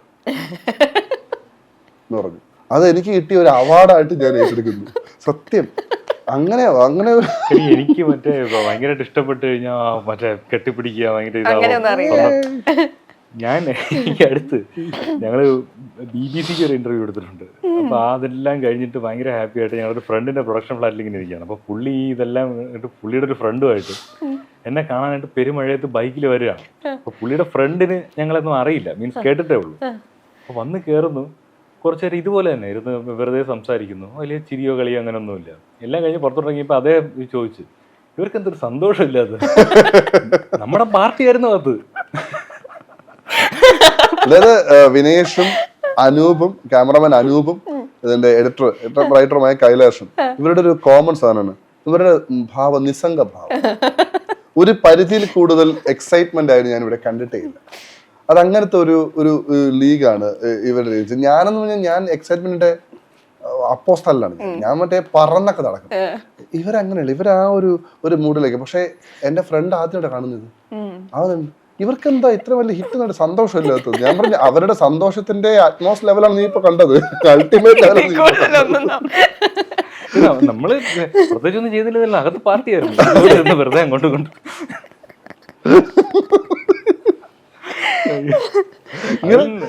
ഇങ്ങനെ ഒരുപാട് സംഭവങ്ങളുണ്ട്. അതിങ്ങനെ ഈ ഡയലോഗ് പറയുന്നതും ഭയങ്കര അണ്ണാ സൂപ്പർ അങ്ങനെ നല്ല ഞാൻ പറയുന്നത്. വെറുതെ നിന്നിട്ട് ഇതാണ് ഏറ്റവും നല്ലത് ഒറ്റ പറച്ചിലാ പറയുന്നത്. ഇതില് ഏറ്റവും അഹല്യക്ക് ലിറിസിസ്റ്റ് അഹല്യക്ക് പുള്ളിക്കാരി ഇങ്ങനെ ഭയങ്കരമായിട്ടൊക്കെ വാനുകേരാനൊക്കെ എഴുതി വെച്ചിട്ട് അവള് പ്രതീക്ഷിക്കുന്ന മോളെ കൊള്ളാടി ആ സാധനം. കാര്യം എല്ലാവരിൽ നിന്നും കിട്ടുന്നത് അവൾക്ക് അതാണ്. അവളെ ഭയങ്കര കൊഞ്ചിച്ച് വെച്ചിരിക്കുകയാണ്. എല്ലാവരിൽ നിന്നും അത് കിട്ടുമ്പോ ഞാൻ വന്നിട്ട് അടി ഗംഭീരം, അടിപൊളി പാട്ട്, ഓക്കെ ഇത് പറഞ്ഞിട്ട് അവള് ഇത്ര ഉള്ള, ഞാൻ ഇത്ര കഷ്ടപ്പെട്ട് എനിക്ക് ഇത്ര ഉള്ള അവിടെ. അതായത് വിനായകൻ നമ്മുടെ കൂടെ നിന്നാണ് പാട്ട് എഴുതിയത്, മനു എന്റെ കൂടെ നിന്നാ പാട്ട് എഴുതിയത്. ഇതിലെ ലിറിസിസ്റ്റുകളെല്ലാം നമ്മുടെ കൂടെ ഇരുന്ന വർക്ക് ചെയ്തു. ഇപ്പം നിർമ്മലായിരുന്നാലും എല്ലാവരും. അപ്പൊ നമ്മള് ഇപ്പം വിനായകനോടോ മനുവിനോടോ എടാ അതൊന്നും മാറ്റി പിടിക്കാം എന്ന് പറഞ്ഞാൽ അവര് ചിലപ്പോ അല്ല നല്ലതല്ലേ എന്ന് ജസ്റ്റ് ചോദിക്കും, എന്നാ കുഴപ്പമില്ല, ഞാൻ പറയാം ഒരു ഓപ്ഷൻ കൊടുത്താം എന്ന് പറയും. അങ്ങനെയൊക്കെയാണ് നല്ല നല്ല സാധനം ഉണ്ടായിട്ടുള്ളത്. അഹല്യയോട് അങ്ങനെ പറയാൻ പറ്റത്തില്ല. അവളെ ഉടക്കും തിരിച്ചിങ്ങോട്ട്, എന്താണ് നല്ല തന്നെ നിങ്ങൾ പാടി വെക്കണം, ചുമ്മാ പാടി വെക്കണം എന്ന് പറഞ്ഞിട്ട് ഭയങ്കര ബഹളാണ് ഇവള്. ഞാൻ പറഞ്ഞു എന്റെ പൊന്നടെ നീ ഒരു കാര്യം ഒരു ഓപ്ഷൻ കൊടുക്കുന്നത് കാലുടിച്ചൊക്കെ എഴുതിപ്പിക്കുന്നത് ഒന്നാതിരിയൊക്കെയാണ് അവൻ. പക്ഷെ അതെന്ന് വെച്ചാൽ അവൾ എഴുതുന്ന സ്ഥലത്ത് അത്രയും കോൺഫിഡന്റ് ആണ്. അങ്ങനെ വാനുവരാണ് എനിക്കൊരു കറക്ഷൻ ഒന്നും ഉണ്ടായിരുന്നില്ല. എഴുതി വെച്ച സാധനം അത് തന്നെ പെർഫെക്റ്റ്, ഒന്നും പറയാനില്ല. അത് ഗംഭീരമായിട്ട് ഞാൻ ഭയങ്കരമായിട്ട് അഹല്യ അവള് എന്താ പറയുന്നത്, ഇതിൽ കൂടുതൽ പറയണ്ട, പൊങ്ങി അങ്ങ് പോകും. ഇതിലൊക്കെ ഈ ഒരു പ്രോസസ് ഒക്കെ പറയുമ്പോൾ വിട്ടു പൊക്കൂടാത്ത ആൾക്കാരുണ്ട്, പ്രൊഡ്യൂസേഴ്സ് ആയിട്ടുള്ള ബഡ്ജറ്റിലെ പ്രൊഡക്ഷൻ. ഇവർ ഈ പ്രോസസ്സിലെല്ലാം ഉണ്ട്. കാര്യം പുള്ളിക്ക് വേണമെങ്കിൽ ഇടപെട്ട് ലിറിക്ക് ഇത് വേണ്ട മറ്റൊന്ന് മതി എന്ന് വെച്ച് കഴിഞ്ഞാൽ ചിലപ്പോൾ നമുക്കതിലോട്ട് മാറേണ്ടി വരും. കാര്യം ഇതിൻ്റെ ഔട്ട്പുട്ടാണല്ലോ നമുക്ക് വേണ്ടത്. സോ അതിലെല്ലാം ഞങ്ങൾ ഈ ഇപ്പം കാണുന്നുണ്ടല്ലോ, ഇപ്പം ചിരിച്ചോണ്ടാണ് അങ്ങോട്ടും ഇങ്ങോട്ടും. ഇതൊക്കെ വഴക്കിൻ്റെ എക്സ്ട്രീമൊക്കെ പോകും. കാര്യം അങ്ങനെയുള്ള സാധനങ്ങളിലൊക്കെ ഓക്കെ അവർ ചെയ്യട്ടെ, അവർക്ക് പരിപാടി അറിയാം, അവരിതെല്ലാം കൃത്യമായിട്ട് എക്സിക്യൂട്ട് ചെയ്യുമെന്ന് പറഞ്ഞാൽ അതിപ്പോൾ സോങ്സിൻ്റെ കാര്യത്തിൽ മാത്രമല്ല, ഷൂട്ടിൻ്റെ കാര്യത്തിനാണെങ്കിൽ പോലും. ഇടയ്ക്ക് ഒരു ഉദാഹരണം പറഞ്ഞു കഴിഞ്ഞാൽ, ഇടയ്ക്ക് വെച്ചൊരു ഷൂട്ടിൻ്റെ ഇടയിൽ എനിക്ക് നല്ല പനി വന്നു. എനിക്ക് മോണിറ്റർ നോക്കാൻ പറ്റുന്നില്ല, എൻ്റെ കണ്ണ് നല്ല ചൂടായി വല്ലാതാവുന്നു. അപ്പോൾ ഒരു പർട്ടിക്കുലർ സീൻ അതിൻ്റെ കുറച്ച് ഷോട്ട്സ് എടുത്തേ പറ്റൂ. എനിക്ക് വയ്യാന്നുള്ള കാരണം ഷൂട്ട് ബ്രേക്ക് ചെയ്ത് കഴിഞ്ഞാൽ അത് വൻ പണിയാവും. ഞാനിത് കൈലാഷിനെ, നമ്മുടെ റൈറ്ററും എഡിറ്ററും ആയിട്ടുള്ള കൈലാഷിന് ഓൾറെഡി സ്ക്രിപ്റ്റും ഇതിൻ്റെ ഷോർട്ട് ഡിവിഷനും കാര്യം എല്ലാ ഷോട്ടും പ്രീ ഡിസൈൻഡ് ആയതുകൊണ്ട് തന്നെ അറിയാം എന്താണ് പരിപാടി എന്നറിയാം. ഞാൻ പറഞ്ഞു എടാ ഇന്ന പരിപാടി ചെയ്യും, ഇംപ്രൂവൈസേഷന് സ്കോപ്പ് ഉണ്ടെന്നുണ്ടെങ്കിൽ അത് നീ നോക്ക്, ബാക്കി പരിപാടിയെല്ലാം ചെയ്ത് വെച്ചിട്ട് ചെയ്യും. എനിക്കൊന്ന് ഒരു 20 മിനിറ്റെങ്കിലും ഒന്ന് കിടക്കണം. കാര്യം 20 മിനിറ്റ് കിടന്നിട്ട് ഓക്കെ അല്ല, ഞാൻ ഹോസ്പിറ്റലിലൊക്കെ പോയി ഇഞ്ചക്ഷനൊക്കെ എടുത്തിട്ടാണ് പിന്നെ തിരിച്ചു വന്നത്. അപ്പോൾ ഞാൻ ഇങ്ങനെ മാറി കിടന്നപ്പോൾ വേറെ കുറച്ച് പേർക്ക് ഇതായി. പ്രൊഡ്യൂസറിനോട് ചെന്ന് പറയാൻ തുടങ്ങി, നിങ്ങളുടെ ഡയറക്ടർ ഉറക്കമാണല്ലോ, ഇത് പടം ആരൊക്കെയോ ഷൂട്ട് ചെയ്യുന്നു. അങ്ങനെ നിശാന്തേട്ടൻ അവിടെ ഇല്ലായിരുന്നു, ഈ സമയത്ത് അവിടെ ഇല്ലായിരുന്നു. അങ്ങനെ പുള്ളി വന്ന് നോക്കി, എൻ്റെ ഇതിലൊക്കെ തൊട്ട് നോക്കിയപ്പോൾ എനിക്ക് നല്ല പനിയാണ്. ഞാൻ പറഞ്ഞു ഇവരെ ഹോസ്പിറ്റലിൽ കൊണ്ടുവന്നു, ഇങ്ങനെ കിടത്തിക്കാതെ ഹോസ്പിറ്റലിൽ കൊണ്ടുപോയി, ഇത് പനിയായിട്ടെന്താ ആരും ഒന്നും നോക്കാത്തതെന്ന് പറഞ്ഞ് പുള്ളി അതൊരിതായി. അവിടെ നിന്ന് വെള്ളം വയ്ക്കാതെ അല്ലാതെ പുറത്ത് വന്നിട്ടൊക്കെ ചെയ്ത് അങ്ങനെ എന്നെ ഹോസ്പിറ്റലിൽ കൊണ്ടുപോകുന്നു. ഈ സമയത്ത് പുള്ളി അങ്ങോട്ട് പറയും, ഒരു പനിയായിട്ട് കിടക്കുന്ന ഒരുത്തൻ ഒരു 3 ഷോട്ട് എടുക്കാൻ ഒരുത്തനെ ഏൽപ്പിച്ചിട്ട് ഷൂട്ട് മുടങ്ങുന്നതൊന്ന് മാറി കിടക്കുന്ന ഇത്ര വലിയ ഇതാണോ എന്നൊക്കെ പറയും. പുള്ളി ഈ അടുത്തൊരു ഇൻ്റർവ്യൂവിലും പറഞ്ഞു. അപ്പോൾ ഈച്ച് ആൻഡ് എവറി കാര്യങ്ങളിലും അപ്പം നമുക്ക് ഈ 16 പ്രൊഡക്ഷൻ ഹൗസ് കണ്ടു എന്ന് പറഞ്ഞില്ലേ, 16 പ്രൊഡക്ഷൻ ഹൗസിൽ നമുക്ക് പടം ഓണാക്കാൻ ഒരു ഓപ്പണിംഗ് പലയിടത്തും ഉണ്ടായിരുന്നു. അത് എങ്ങനെയാണ് മാറിപ്പോയെന്ന് വെച്ചാൽ, ഒരു കാസ്റ്റിങ് വേണ്ടിയിട്ട് ഒരാൾ വേണമെന്നും പിള്ളേരെ ട്രെയിൻ ചെയ്യാൻ ഒരു സെപ്പറേറ്റ് ബോഡി വേണം ഞങ്ങൾക്ക് നിർബന്ധം ഉണ്ടായിരുന്നു. അതില്ലാന്നുണ്ടെങ്കിൽ ഇൻ കേസ് അങ്ങനെ ഒരു ടീം ഇതിൽ സാം ജോർജ് എന്ന് പറയുന്ന ആൾ ലീഡ് ചെയ്ത ടീം ഈ പടത്തിൽ ഇല്ലായിരുന്നു എന്നുണ്ടെങ്കിൽ ഒരാഴ്ചയിൽ ഈ പടം ഉപേക്ഷിച്ചേനെ. കാര്യം കെയോട്ടിക് സാധനമായിപ്പോൾ ഞങ്ങൾക്ക് മേക്കിങ്ങും പിള്ളേരുടെ ടേക്ക് കെയറിങ്ങും ഒരുമിച്ച് പറ്റില്ല. അപ്പോൾ അതിലൊരു ആൾക്കാർ വേണം എന്നുള്ളൊരു കാര്യം ഞങ്ങൾക്ക് നിർബന്ധം ഉണ്ടായിരുന്നു. അതൊരു എക്സ്ട്രാ ചിലവ് എന്നാണ് പലരും അതിനെ ധരിച്ചു വെച്ചത്. പക്ഷെ ആ ഒരു കാര്യം ഫസ്റ്റ് സിറ്റിംഗ് തന്നെ ഇവർക്ക് ഓക്കെ ആയിരുന്നു. അവർ അവിടെ തന്നൊരു ഇതൊന്നും കൂടെ വെച്ച് ചെയ്യാം, കാസ്റ്റിങ്ങും ഗ്രൂമിങ്ങും കൊണ്ട് നിർത്തണ്ട, അവർ സെറ്റിലും കൂടെ നിൽക്കട്ടെ എന്നും കൂടെ പറഞ്ഞു. നിങ്ങൾക്ക് അത് കുറച്ച് തലവേദന കുറയുന്ന പരിപാടിയായിരിക്കും. സോ തുടക്കത്തിൽ അതിൻ്റെ ആവശ്യം വരുമോ, അത് കുറച്ച് എക്സ്ട്രാ ആൾക്കാർ സെറ്റിൽ വരുന്ന പരിപാടിയല്ലേ എന്നൊക്കെ ഫസ്റ്റ് തോട്ട് പോയെങ്കിൽ പോലും അതില്ലായിരുന്നെങ്കിൽ സത്യമായിട്ട് ഇങ്ങനൊരു പടം വെളിച്ചം കാണില്ലായിരുന്നു, ഷൂട്ട് കംപ്ലീറ്റ് ചെയ്യാൻ പോലും പറ്റില്ലായിരുന്നു. So thanks to budget lab. ശരിക്കും ഈ കുട്ടികളുടെ അഭിനയം ഉണ്ടല്ലോ, നമുക്ക് പറയാൻ പറ്റില്ല. അവരുടെ പലരുടെയും ഫസ്റ്റ് മൂവീസാണ്, പക്ഷെ നമുക്ക് തോന്നത്തില്ല ഇതെങ്ങനെയാണ് ഫസ്റ്റ് മൂവിയിൽ ഇവരിങ്ങനെ അഭിനയിക്കുന്നതെന്ന് നമുക്ക് തോന്നിപ്പോ. അങ്ങനെ എനിക്കാണെങ്കിൽ മറ്റേ കുറച്ച് മുമ്പ് നമ്മൾ പറഞ്ഞില്ലേ ക്രിക്കറ്റിന്റെ ഇത് പറഞ്ഞിട്ടുണ്ടായിരുന്നില്ലേ, ആ കമന്ററി, അതെങ്ങനെ എഴുതിയത്, അതെങ്ങനെയാണ് ആ പയ്യന്റെ പേരെന്താന്ന് എനിക്കറിയില്ല, കാർത്തിക്. എൻ്റെ അമ്മേ, അവൻ എങ്ങനെയാണ് അത് പറഞ്ഞത്? അത് എഴുതിയത് ഒരു വലിയ കഥയായിരുന്നു. കാര്യം ഞങ്ങൾ ബഡ്ജറ്റ് ലാബുമായിട്ട് സൈനപ്പ് ഒക്കെ ചെയ്തു. അപ്പോൾ ഈ ഓരോ തവണ പിച്ചിങ്ങിന് വരുമ്പോൾ ക്രിക്കറ്റിൻ്റെ അവിടെ എത്തുമ്പോൾ ഇവിടെ ക്രിക്കറ്റാണ്, ഇവിടെ ഇങ്ങനെയൊക്കെയാണ് നടക്കുന്നത് എന്ന് പറയും, സ്കിപ്പ് ചെയ്ത് പോകണത്. ക്രിക്കറ്റ് എഴുതാൻ വേണ്ടി കുറച്ച് വരും എന്നറിയാം. അപ്പോൾ ഏകദേശം സൈനപ്പ് ഒക്കെ കഴിഞ്ഞിട്ട് ക്രിക്കറ്റ് ഇതുവരെ എഴുതിയിട്ടില്ല. അപ്പോൾ നമുക്ക് 4 പേർക്കും ടെൻഷനായി. അപ്പോൾ ഞാനത് ഏറ്റെടുത്തു, ഇത് ഞാൻ എഴുതാം, പരിപാടി ഞാൻ സെറ്റായിക്കോളാം, എൻ്റെ സോണാണെന്ന് പറയും. കാര്യം ഞാൻ ഇതിനു മുമ്പ് അങ്ങനെ കോമഡി എഴുതിയിട്ടില്ല.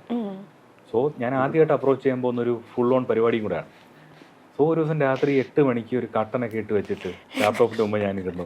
ഒരു ജിം ക്യാരിയുടെ മീം കണക്കാണ്. ആദ്യം പതുക്കെ ടൈപ്പ് ചെയ്ത് തുടങ്ങിയിട്ട് പിന്നെ മറ്റേ ആദ്യം 1-2 സാധനം എഴുതുന്നു.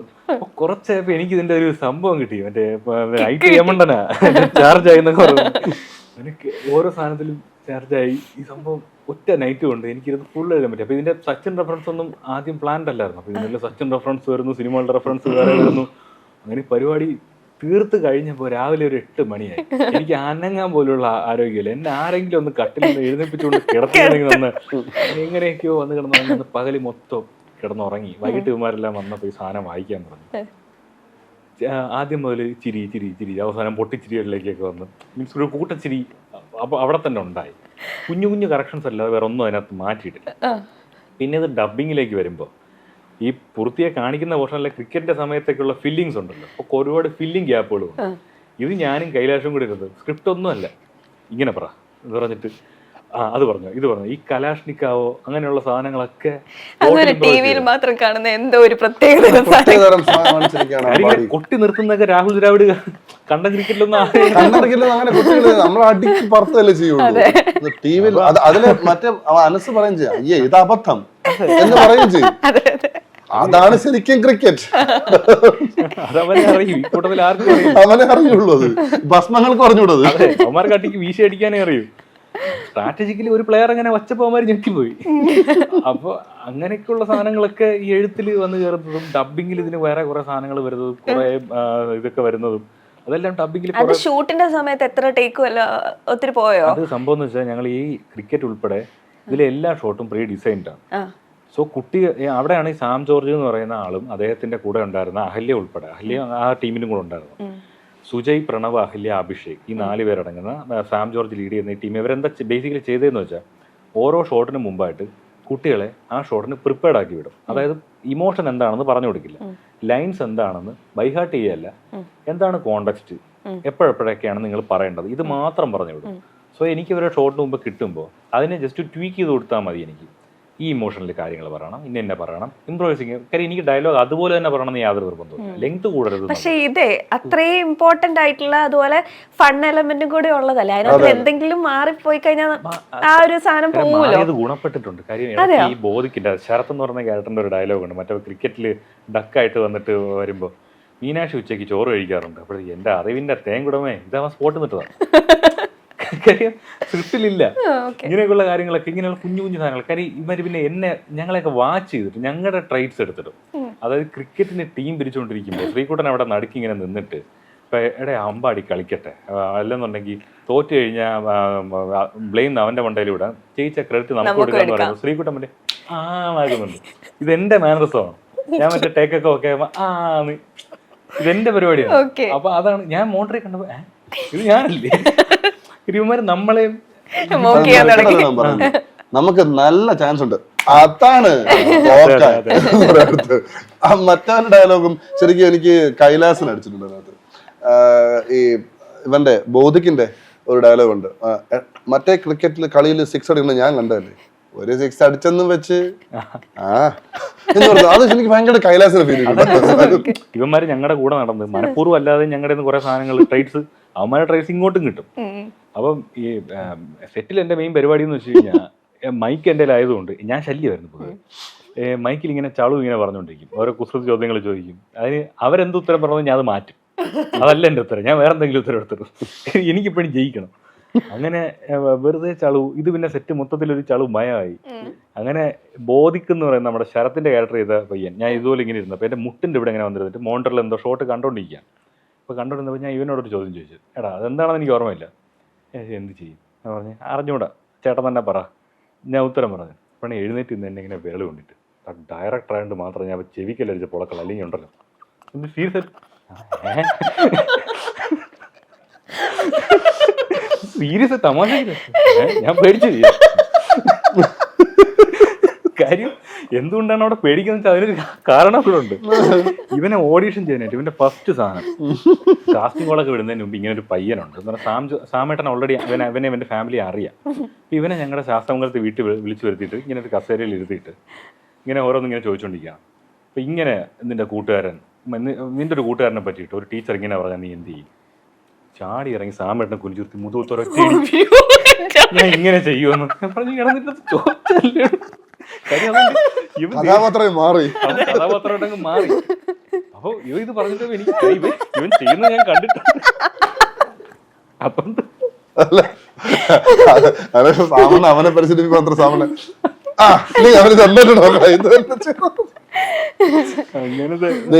ഇവന്മാരുടെ എനിക്ക് അനുഭവം ഉള്ളത് ഇതിലെ ശ്രീകുട്ടനെ അനിയനുണ്ട് അഭിനയിച്ച ഉണ്ണിക്കുട്ടന്റെ കഥ സൂര്യ, അവനാണില്ല കുട്ടികളെ റാപ്പല്ല ഇന്റർവെൽ റാപ്പല്ല അവനാ പാടിരിക്കുന്നത്. അയ്യോ അത് വേറൊരു ഒരു സംഭവമാണ്. അവനെ പാടിക്കാൻ കൊണ്ടുവന്നപ്പോ ഇവന് ആദ്യം അതങ്ങോട്ട് കിട്ടുന്നില്ല, അവൻ കാണാൻ പഠിച്ചു വന്നിരിക്കുക. അപ്പൊ അത് കഴിഞ്ഞു നെക്സ്റ്റ് പാട്ട് നമ്മൾ ഈ വാടാ വാടാന്ന സോങ് ഉണ്ട് സഹിച്ചിട്ടുണ്ട്, അതിനകത്ത് റാപ്പ് ഉണ്ട്. അപ്പൊ ഇവൻ വന്ന കാര്യം വെച്ചാല് ഞങ്ങൾ ഇത് ആരെ കൊണ്ട് പാടിക്കണം എന്നുള്ള സംഭവം ഉണ്ടായിരുന്നു. വിനേഷ് ഒരിക്കലും എനിക്കൊരു വീഡിയോ അയച്ചിരുന്നു. ഇവൻ ഏതോ ഒരു പാട്ട് അവരുടെ ഷൂട്ടിംഗ് ലൊക്കേഷൻ വെച്ചു, ഷൂട്ടിംഗ് ലൊക്കേഷൻ ഗ്രൂമിംഗ് സെഷനിൽ പാടുന്നത് അണ്ണ ആളെ കിട്ടി എന്ന് പറഞ്ഞു ഇവൻ എനിക്ക് അയച്ചിരുന്നു. ഞാൻ പറഞ്ഞു ഇവൻ തന്നെ മതി, ഇവൻ തന്നെ പാടിക്കാം. അപ്പൊ ലിറിക്സ് കിട്ടി, ഇവൻ പാടുന്നു. അപ്പൊ ഈ രണ്ടാമത്തെ സോങ് ഇവൻ എത്ര എടുത്തിനും പറ്റുന്നില്ല. ഞാൻ പറയണ സമയം എടുത്ത് ചെയ്താൽ കുഴപ്പമില്ല.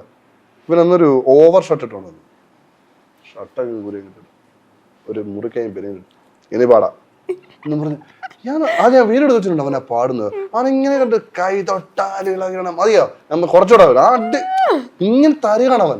അത് ഭയങ്കര സംഭവമായിരുന്നു. അതുപോലെ തന്നെയാണ് ഈ ക്രിക്കറ്റിന്റെ മ്യൂസിക്കിന്റെ സമയത്ത് ശരിക്കും ഞാനത് ഇവനോട് തന്നെ പറഞ്ഞിട്ടില്ല. ഞാൻ ഈ ഡയലോഗ് മ്യൂട്ട് വെച്ച ആദ്യത്തെ ലെയർ ഓഫ് മ്യൂസിക് ചെയ്തു.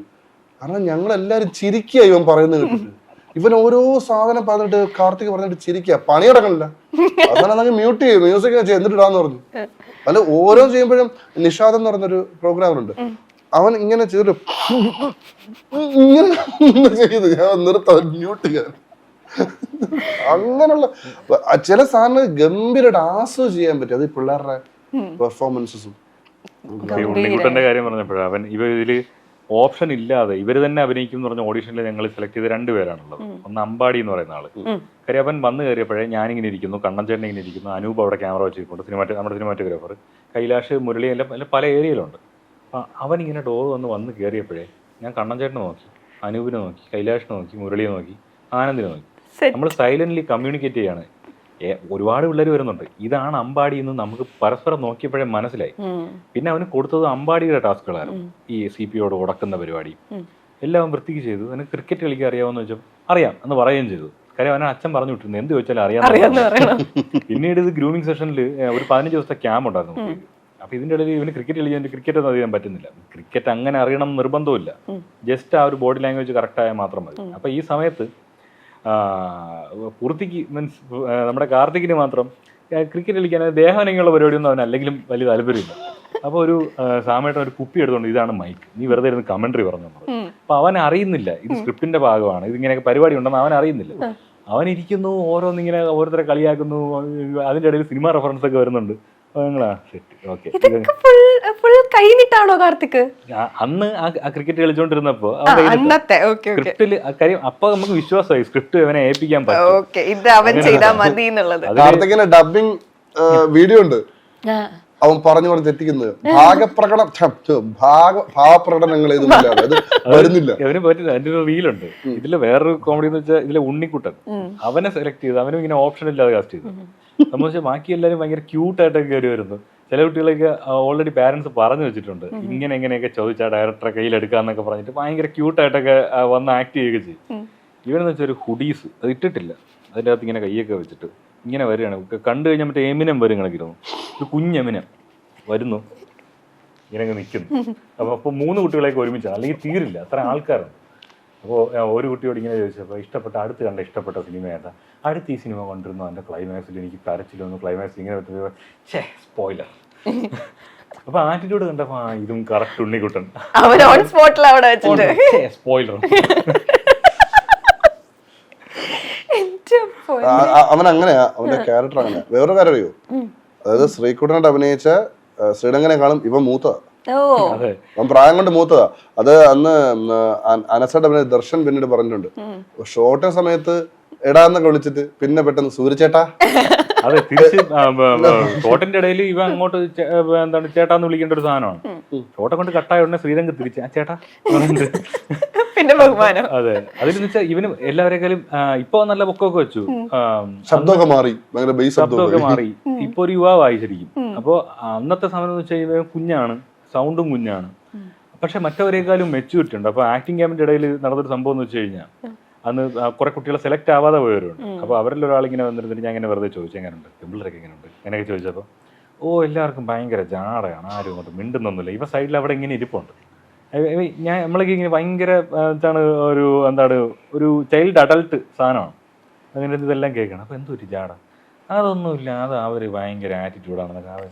എടാ നീ സംസാരിച്ച അവർ, നീ ഒരു തവണ എങ്കിലും സംസാരിച്ച, വെറുതെ ആൾക്കാരിങ്ങനെ ജഡ്ജ് ചെയ്യരുത് കേട്ടോ, അത് മോശം. ഇതാര് പറയാം, നമുക്കില്ലല്ലോ ഈ മെച്ചൂരിറ്റി. ശരിയാണല്ലോ, വെറുതെ ഏട്ടാ ഇവരെ സംസാരിക്കാൻ പോലും പോകാറില്ല, ചുമ്മാ വെറുതെ ജഡ്ജ് ചെയ്യാൻ വേണ്ടി അങ്ങനെ ഇറങ്ങിപ്പോയി. കൊള്ളാലോ, ഇവന് എത്ര വയസ്സായി ശരിക്കും. പിള്ളേരൊക്കെ ഒരു രക്ഷണത പിള്ളേരാണ്, ഭയങ്കര കഴിവുള്ള അതാണ്. നമ്മൾ അതുകൊണ്ട് തന്നെയാണ് ഒരു കുട്ടികളുടെ സിനിമ എന്ന രീതിയിലാണ് നമ്മൾ കണ്ടുകൊണ്ടിരിക്കുന്നത്. ഭയങ്കര രസകരമായി കണ്ടുകൊണ്ടിരിക്കാനുള്ള കാരണം ഭയങ്കര റീവാച്ചിന്റെ ഒത്തിരി പോസിബിലിറ്റി ഉണ്ട്. കാരണം അതുപോലെയല്ലേ കൗണ്ടേഴ്സ്, നമ്മൾ ചിരിച്ച് കഴിഞ്ഞിട്ട് അടുത്തതിലേക്ക് പോകുന്നതിന് മുമ്പ് അവിടെ ഒരെണ്ണം മിസ്സായിട്ടുണ്ടാവും, പിന്നെ നമ്മൾ വീണ്ടും വന്ന് കണ്ടിട്ട് വേണം അതിന് ചിരിക്കാൻ വേണ്ടിട്ട്. അതിന് മാത്രമുള്ള ഈ ബഡ്ജറ്റിൽ ഞങ്ങൾക്ക് ശരിക്കും ഇത്ര ബഡ്ജറ്റേ നമുക്ക് കിട്ടിയുള്ളൂ എന്നല്ല, ഇത്ര ബഡ്ജറ്റേ ഞങ്ങൾ ചോദിച്ചുള്ളൂ, ഇത്ര ഇതിന് റിക്വയർ ഉള്ളൂ, അങ്ങനൊരു പരിപാടിയാണ്. മീൻസ് ഇതിൻ്റെ മേക്കിംഗ് ബഡ്ജറ്റ് ആയാലും ബാക്കി ഒരുപാട് കാര്യങ്ങളിൽ നമ്മുടെ ടീമിലുള്ള ആൾക്കാരായതുകൊണ്ട് ഭയങ്കര അഡ്ജസ്റ്റ് ചെയ്തിട്ടുണ്ട്.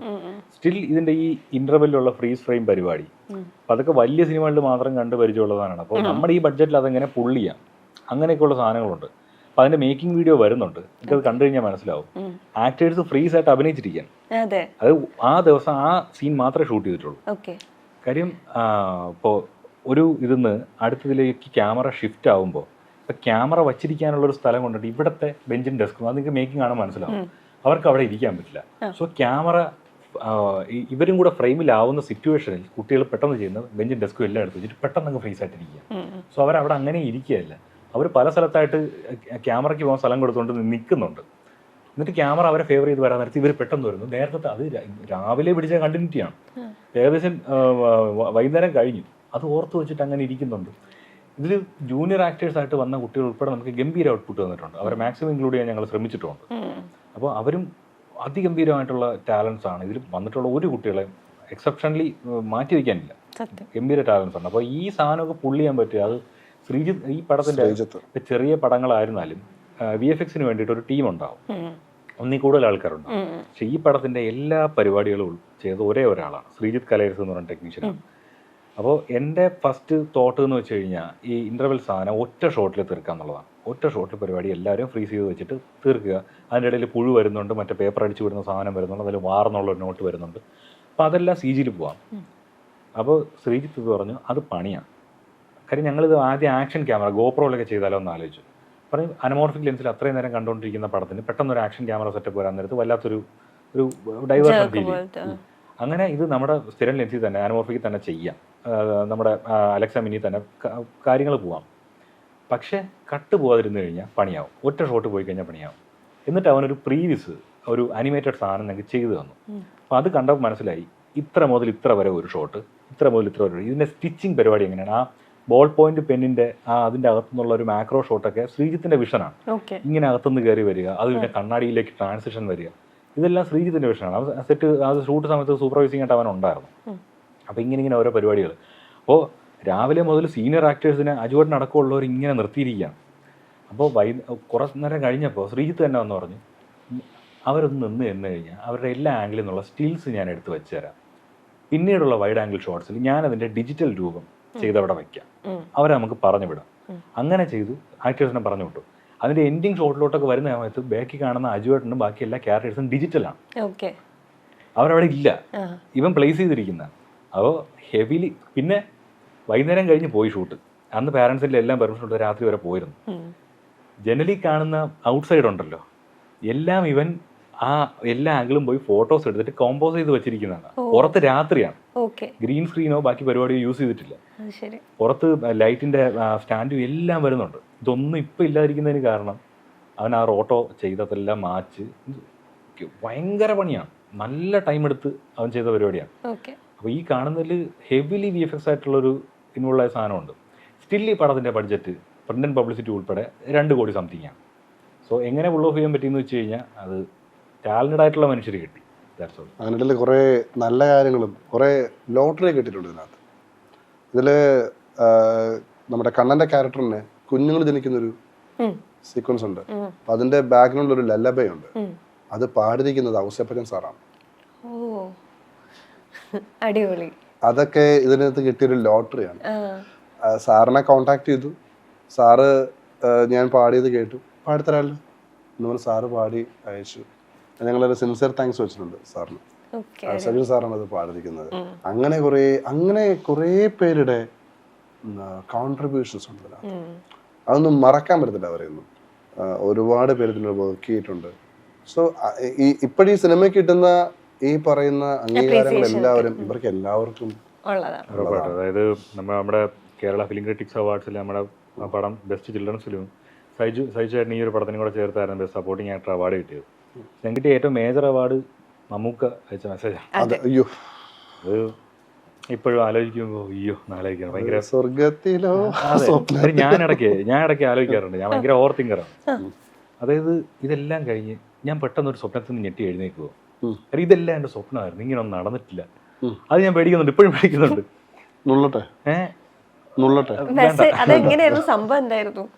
സംഭവം ഓൾറെഡി നമ്മുടെ പ്രൊഡ്യൂസറും അയച്ചേട്ടനും കൂടെ നമുക്ക് മുമ്പ് കഴിഞ്ഞ ഡിസംബർ സമയത്ത് പടം തിയേറ്ററിൽ ഉണ്ടായിരുന്ന സമയത്ത് ഇങ്ങനെ ഒരു പടം ഉണ്ടെന്ന് പറഞ്ഞ് പുള്ളി പ്രസൻറ്റ് ചെയ്തിരുന്നു. ആ സമയത്ത് പുള്ളിക്ക് മഹേഷ് നാരായൺ പടത്തിൻ്റെ ഷൂട്ടും പുള്ളിക്ക് മറ്റേ ട്രീറ്റ്മെൻറ്റ് കാര്യങ്ങളൊക്കെ ആയിട്ട് പുള്ളിക്ക് കാണാൻ പറ്റിയില്ല. ഈ ന്യൂസും പുള്ളിയെ പറ്റി ഞങ്ങൾ അറിയുന്നത് തന്നെ എല്ലാം ഒന്നും വിടാതെ കാണാറുള്ള മനുഷ്യനാണ്. എല്ലാവരുടെ പടം അങ്ങനെ ഒരു കൺസിഡറേഷനോ ഇന്ന ആളുടെ ആണെന്നുള്ള ഇത് വയ്ക്കാതെ എല്ലാവരുടെ ഷോർട്ട് ഫിലിം ആയാലും വെബ് സീരീസ് ആയാലും അങ്ങനെ കോണ്ടൻറ്റ്സ് എന്തായാലും കാണാറുള്ള മനുഷ്യനാണ്. സോ ഞങ്ങൾ ആലോചിക്കുന്നുണ്ട് ഈ ഹിന്ദുവിലും എല്ലാത്തിലുമൊക്കെ ന്യൂസ് വന്നു. ഹിന്ദുവിലെ ഓൾ എഡിഷൻസിൽ വേൾഡ് വൈഡ് എഡിഷനിൽ ഞങ്ങളുടെ ന്യൂസ് പോയി. അതിനുശേഷമാണ് ഈ ഒരു ബൂമൊക്കെ ഉണ്ടാകുന്നത് താങ്ക്സ് ടു ദ ഹിന്ദു. അപ്പോൾ അവർ ഇതൊക്കെ പുള്ളി അറിയുന്നുണ്ടാകാം, ചിലപ്പോൾ പടം കാണുമായിരിക്കും എന്നൊക്കെ പറഞ്ഞ് നമ്മളിങ്ങനെ ഇരുന്നപ്പോൾ ഞങ്ങൾ അഴീക്കൽ ബീച്ചിൽ ഒരു ആർട്ടിസ്റ്റിനെ കാണാനായിട്ട് ഇങ്ങനെ പോകുന്ന സമയത്ത് അജുവേട്ടൻ്റെ ഒരു മെസ്സേജ് സ്ഥാനാർത്ഥി ശ്രീകുട്ടൻ ഫാബുലസ് ഫോർവേഡ് എന്ന് കാണിക്കുന്നുണ്ട്. ഇതാരാ? Next from the one and only Mammukka. ഞാൻ റോഡിൻ്റെ ഇപ്പുറത്ത് നിൽക്കുകയാണ്, അവിടെ കൈലാഷുള്ളവർ നിൽക്കുകയാണ്. നമ്മൾ ഇവിടെ മമ്മൂക്ക കണ്ടതാന്ന് പറയുമ്പോൾ എന്ന് പറഞ്ഞിട്ട് ഞാൻ റോഡൊക്കെ ക്രോസ് ചെയ്തിട്ട് ഇങ്ങനെ കാണിക്കുന്നുണ്ട്. അപ്പം ഞങ്ങൾക്ക് വേറെ പേടിയുണ്ട്, ഇത് മമ്മൂക്ക തന്നെയാണോ, യഥാർത്ഥ മമ്മൂക്ക തന്നെയാണോ എന്നൊക്കെ ഒരു പേടിയൊക്കെ. അപ്പോൾ പറഞ്ഞു യഥാർത്ഥ മമ്മൂക്ക തന്നെ. അപ്പോൾ ഞാൻ പുള്ളിയുടെ നമ്പറിൽ മെസ്സേജ് അയച്ചപ്പോൾ പുള്ളി ഒരു തംസപ്പ് ഒക്കെ ഇട്ടു. അപ്പോൾ ഞങ്ങൾ ഉറപ്പിച്ചു കൂടെ യഥാർത്ഥ മമ്മൂക്ക തന്നെയാണ്. എങ്ങനെ മനസ്സിലായി? മറ്റേ ആളായിരുന്നെങ്കിൽ നിന്റെ പേര് വിന്നേഴ്സ് എന്നാക്കിയാണ് അങ്ങനെയൊക്കെ. അപ്പോൾ ഇപ്പോഴും ആലോചിക്കുമ്പോൾ ഭയങ്കര ഡിസ്ബിലീഫിലാണ്. പുള്ളി കണ്ടു, അപ്രീഷിയേറ്റ് ചെയ്തെന്നൊക്കെ ഉള്ളത്. ചെറിയ കാര്യമാണോ സംഭവിച്ചിരിക്കുന്നത്? ഒരു അവാർഡ് തന്നെയല്ലേ. ഈ ചേട്ടൻ്റെ പാട്ടുകളിലേക്ക് വരികയാണെങ്കിൽ ഭയങ്കര മാജിക്കൽ ആയിട്ടുള്ള ഒരു സോങ് ആണ് പവിഴമഴയെ. ഭയങ്കര ഇഷ്ടമാണ്, എനിക്കെന്നല്ല ഏത് മലയാളികൾക്കും ഇഷ്ടമുള്ളൊരു പാട്ടാണ്. ശരിക്കും ആ ഒരു പാട്ടിൻ്റെ ഒരു ശരിക്കുള്ളൊരു മാജിക് ഉണ്ടല്ലോ, അതെങ്ങനെയായിരുന്നു? നേരത്തെ നമ്മൾ ഈ പറഞ്ഞ പോലെ തന്നെ അതൊരു ടീം വർക്കായിരുന്നു. ഞങ്ങൾ ഒരുമിച്ചിരുന്നു, ഞാനും വിവേകും വിനായകും പിന്നെ അതിൻ്റെ എ ഡി ആയിട്ടുള്ള അബില്, പിന്നെ ഇതിൻ്റെ കോറൈറ്റർ ആയിട്ട് അജയ് രാഹുൽ, ഞങ്ങൾ ഇത്രയും പേരും IMA കലൂർ IMA ഇതിലാണിത്. IMA ഹോളല്ല, ഹോട്ടലുണ്ടല്ലോ, അതിൻ്റെ റൂമിലാണ് ഞങ്ങൾ കമ്പോസ് നടത്തുന്നത്. അപ്പോൾ ജസ്റ്റ് ലൈക്ക് വിനേഷിനെ പോലെ തന്നെ വിവേകിനെ തൃപ്തിപ്പെടുത്താൻ വലിയ ബുദ്ധിമുട്ടാണ്. അപ്പോൾ ആദ്യം ചെയ്യുന്ന ഒരു ട്യൂൺ ഉണ്ടായിരുന്നു. അത് പക്ഷേ വിവേകില്ലാതെ, വിവേകിനെ ജസ്റ്റ് കഥ പറഞ്ഞിട്ട് പോയിട്ട് ഞാൻ ചെയ്തൊരു സാധനമാണ്. പക്ഷെ അത് കേട്ട് വിവേക് പറഞ്ഞു, ഹരി നല്ല പാട്ടാണ്, മാറ്റി വെച്ചോ, ഈ പാടത്തിന് വേണ്ടി നമുക്ക് ഓർമ്മ ചെയ്യാം. അങ്ങനെ വിവേക് ഒരു പാട്ട് കേൾപ്പിച്ചു തന്നു. മന്മർസേൻ എന്ന് പറഞ്ഞ പടത്തിലെ ദരിയ എന്ന് പറഞ്ഞൊരു സോങ്, അമിത് ത്രിവേദിയുടെ, അത് കേൾപ്പിച്ചു. എനിക്ക് ഇങ്ങനത്തെ ഈ മൂടൊരു പാട്ട് ചെയ്യാം. വെറുതെ അങ്ങനെ ഇടുന്നു. ഇപ്പം എൻ്റെ കൂടെ ധീരജ് എന്ന് പറഞ്ഞ എൻ്റെ ഒരു പ്രോഗ്രാമറുണ്ട്, മ്യൂസിക് കമ്പോസറാണ് പുള്ളിയുണ്ട്. അപ്പോൾ അവനിങ്ങനെ വായിക്കുന്നു, ഞാൻ എൻ്റെ സൈഡിൽ നിന്നിട്ട് ഇങ്ങനെ പാടുകയാണ്. എൻ്റെ മനസ്സിലേക്ക് വന്നു, 2 വരി കിട്ടി. ഈ 2 വരി കിട്ടി. അതിനെ അപ്പം തന്നെ വിനായക ഞാൻ ഇപ്പം എഴുതരാം എന്ന് പറഞ്ഞ് വിനായക മാറിയിരിക്കുന്നു. ഞാനെൻ്റെ ബാക്കി അതിൻ്റെ ഡിസൈൻ ഇങ്ങനെ ഇടുന്നു. പിന്നെ വരുന്നത് അവിടെ നിന്ന് എന്ന് പറഞ്ഞിട്ട് പിന്നെയാണ് ഇങ്ങനെയാണ് ആ പാട്ട് കമ്പോസ് വെച്ചത്. അപ്പൊ ഇങ്ങനെ ഇത്രയും വരുമ്പോഴേക്കും ഇതിൽ പവിഴമഴയെന്നൊരു വാക്ക് വന്നപ്പോഴേക്കും വിവേക് ഓക്കെ ആയി. പിന്നെ വിവേകാണ് പറഞ്ഞത്, പവിഴമഴ കഴിഞ്ഞു വരുന്ന സാധനം എടുത്ത് ഫ്രണ്ടിലിട്ടിട്ട് മറ്റേത് അപ്പുറത്തിട്ടാൽ നന്നായിരിക്കും എന്ന്. അങ്ങനെയുള്ളൊരു ഗീവ് ആൻഡ് ടേക്ക് ഉണ്ടായിരുന്നു. അപ്പോൾ ഇതിനിടയിൽ വിനായക് പറഞ്ഞു, അണ്ണ ഹംസധ്വനിയാണല്ലേ എന്ന്. ശരിയാണല്ലോ, ഇതിനകത്ത് എവിടെ ഹംസധ്വനി കയറിയിട്ടുണ്ട്. അപ്പോൾ എന്താ ഹംസധ്വനി ചോദിച്ചാൽ ഹംസധ്വനിയുടെ പാട്ടുകൾ പാടി കേൾപ്പിക്കുന്നു. അപ്പോൾ അതിൽ വാലിട്ടെഴുതിയ നീലക്കടക്കണ്ണിൽ എന്ന് പറഞ്ഞ പാട്ട് കേട്ടിട്ട്, ഹരി നമുക്ക് ഈ സ്റ്റൈലിന് അനുപല്ലവി ചെയ്താലോ? ഞാൻ പറഞ്ഞു, പറ്റുന്ന കാര്യമെല്ലാം പറഞ്ഞു, അത് ഇളയരാജയൊക്കെ ചെയ്ത പാട്ട് നമ്മളെ കൊണ്ടൊന്നും കൂട്ടേക്ക് കൊടുത്തില്ല. അങ്ങനെ അപ്പോഴാണ് ഇനി ഹംസധ്വനി പിടിച്ചോണ്ടിരുന്ന എനിക്ക് പണി കിട്ടുമെന്ന് എനിക്ക് മനസ്സിലായി. കാരണം ഞാൻ പാടിയ പാട്ടിലെ കമലുള്ള പാട്ടുകളാണ്. അമ്പാരി ഇതൊക്കെ എൻ്റെ ഒന്ന് എക്സ്പെക്ട് ചെയ്ത് കഴിഞ്ഞാൽ പണി പാടും. ഫസ്റ്റ് പടം കൂടിയാണ്, നമുക്ക് പറഞ്ഞിരിക്കുന്നതിന് ഈ രാഗം അങ്ങോട്ട് മാറ്റുക എന്ന് പറഞ്ഞാൽ സ്കെയില് മാറ്റി ആരാരുമേ എന്ന് പറയുന്ന സാധനത്തോട്ട് പോകുന്നു. അങ്ങനെ ശരിക്കും അതൊരു ഭയങ്കര എനർജി ആയിരുന്നു അവിടെ. ഞങ്ങളുടെ പാട്ടുകളെല്ലാം ഏതെങ്കിലും പാട്ട് നമ്മൾ അങ്ങനെ എല്ലാം ചെയ്തിട്ടുണ്ടോ? വാടാ വാടാ മാത്രമാണെന്ന് തോന്നുന്നല്ലേ? അങ്ങനെ അല്ല, വാടാ വാടാ ഒഴിച്ച് ബാക്കിയെല്ലാം ഞങ്ങൾ അങ്ങോട്ട് ചെയ്യുക. അങ്ങനെ ഇരുന്ന് അതങ്ങ് ചെയ്യുമായിരുന്നു. ഈ റാപ്പിന്റെ സാധനങ്ങളൊക്കെ ഞാൻ തനനൊക്കെ പാടിയൊക്കെ അനൂപൊക്കെ എന്നെ കളിയാക്കിയിട്ടൊക്കെ ഉണ്ട്. അവരത് എപ്പോൾ കഴിക്കുമ്പോൾ ചിരി വരും എന്നൊക്കെ പറഞ്ഞു. അങ്ങനെ ഈ ഒരു ടീം വർക്ക് ഭയങ്കര ഇമ്പോർട്ടൻ്റ് ആണ്. അപ്പൊ പലപ്പോഴും നമ്മൾ ട്യൂൺ നമ്മളായിട്ട് കമ്പോസ് ചെയ്തിട്ട് ഡയറക്ടറിന് അയച്ചു കൊടുക്കുന്നു. അപ്പൊ അവിടുത്തെ കുഴപ്പമെന്ന് പറഞ്ഞാൽ ഡയറക്ടർ ഇത് കേൾക്കുമ്പോൾ വേറെ എന്തെങ്കിലും മൂഡിലിരിക്കുകയായിരിക്കും. അപ്പൊ നമ്മൾ പക്ഷെ ഡയറക്ടർ നമ്മുടെ കൂടെ ഇരിക്കുമ്പോൾ ഹീ സിറ്റിംഗ് ഫോർ ദാറ്റ്, പാട്ട് വരാൻ വേണ്ടിയാണ് സെറ്റ്. അപ്പൊ ആ മൂഡ് എല്ലാവർക്കും ഉണ്ട്. അങ്ങനെ വരുന്ന പാട്ടുകൾ നന്നായി വരാറുണ്ട്. അത് ഹിറ്റാകുമ്പോൾ അതിന് രണ്ടാമത്തെ കാര്യം. പവിഴമഴ ഹിറ്റാകില്ല എന്നാണ് ഞങ്ങളെല്ലാം വിചാരിച്ചത്.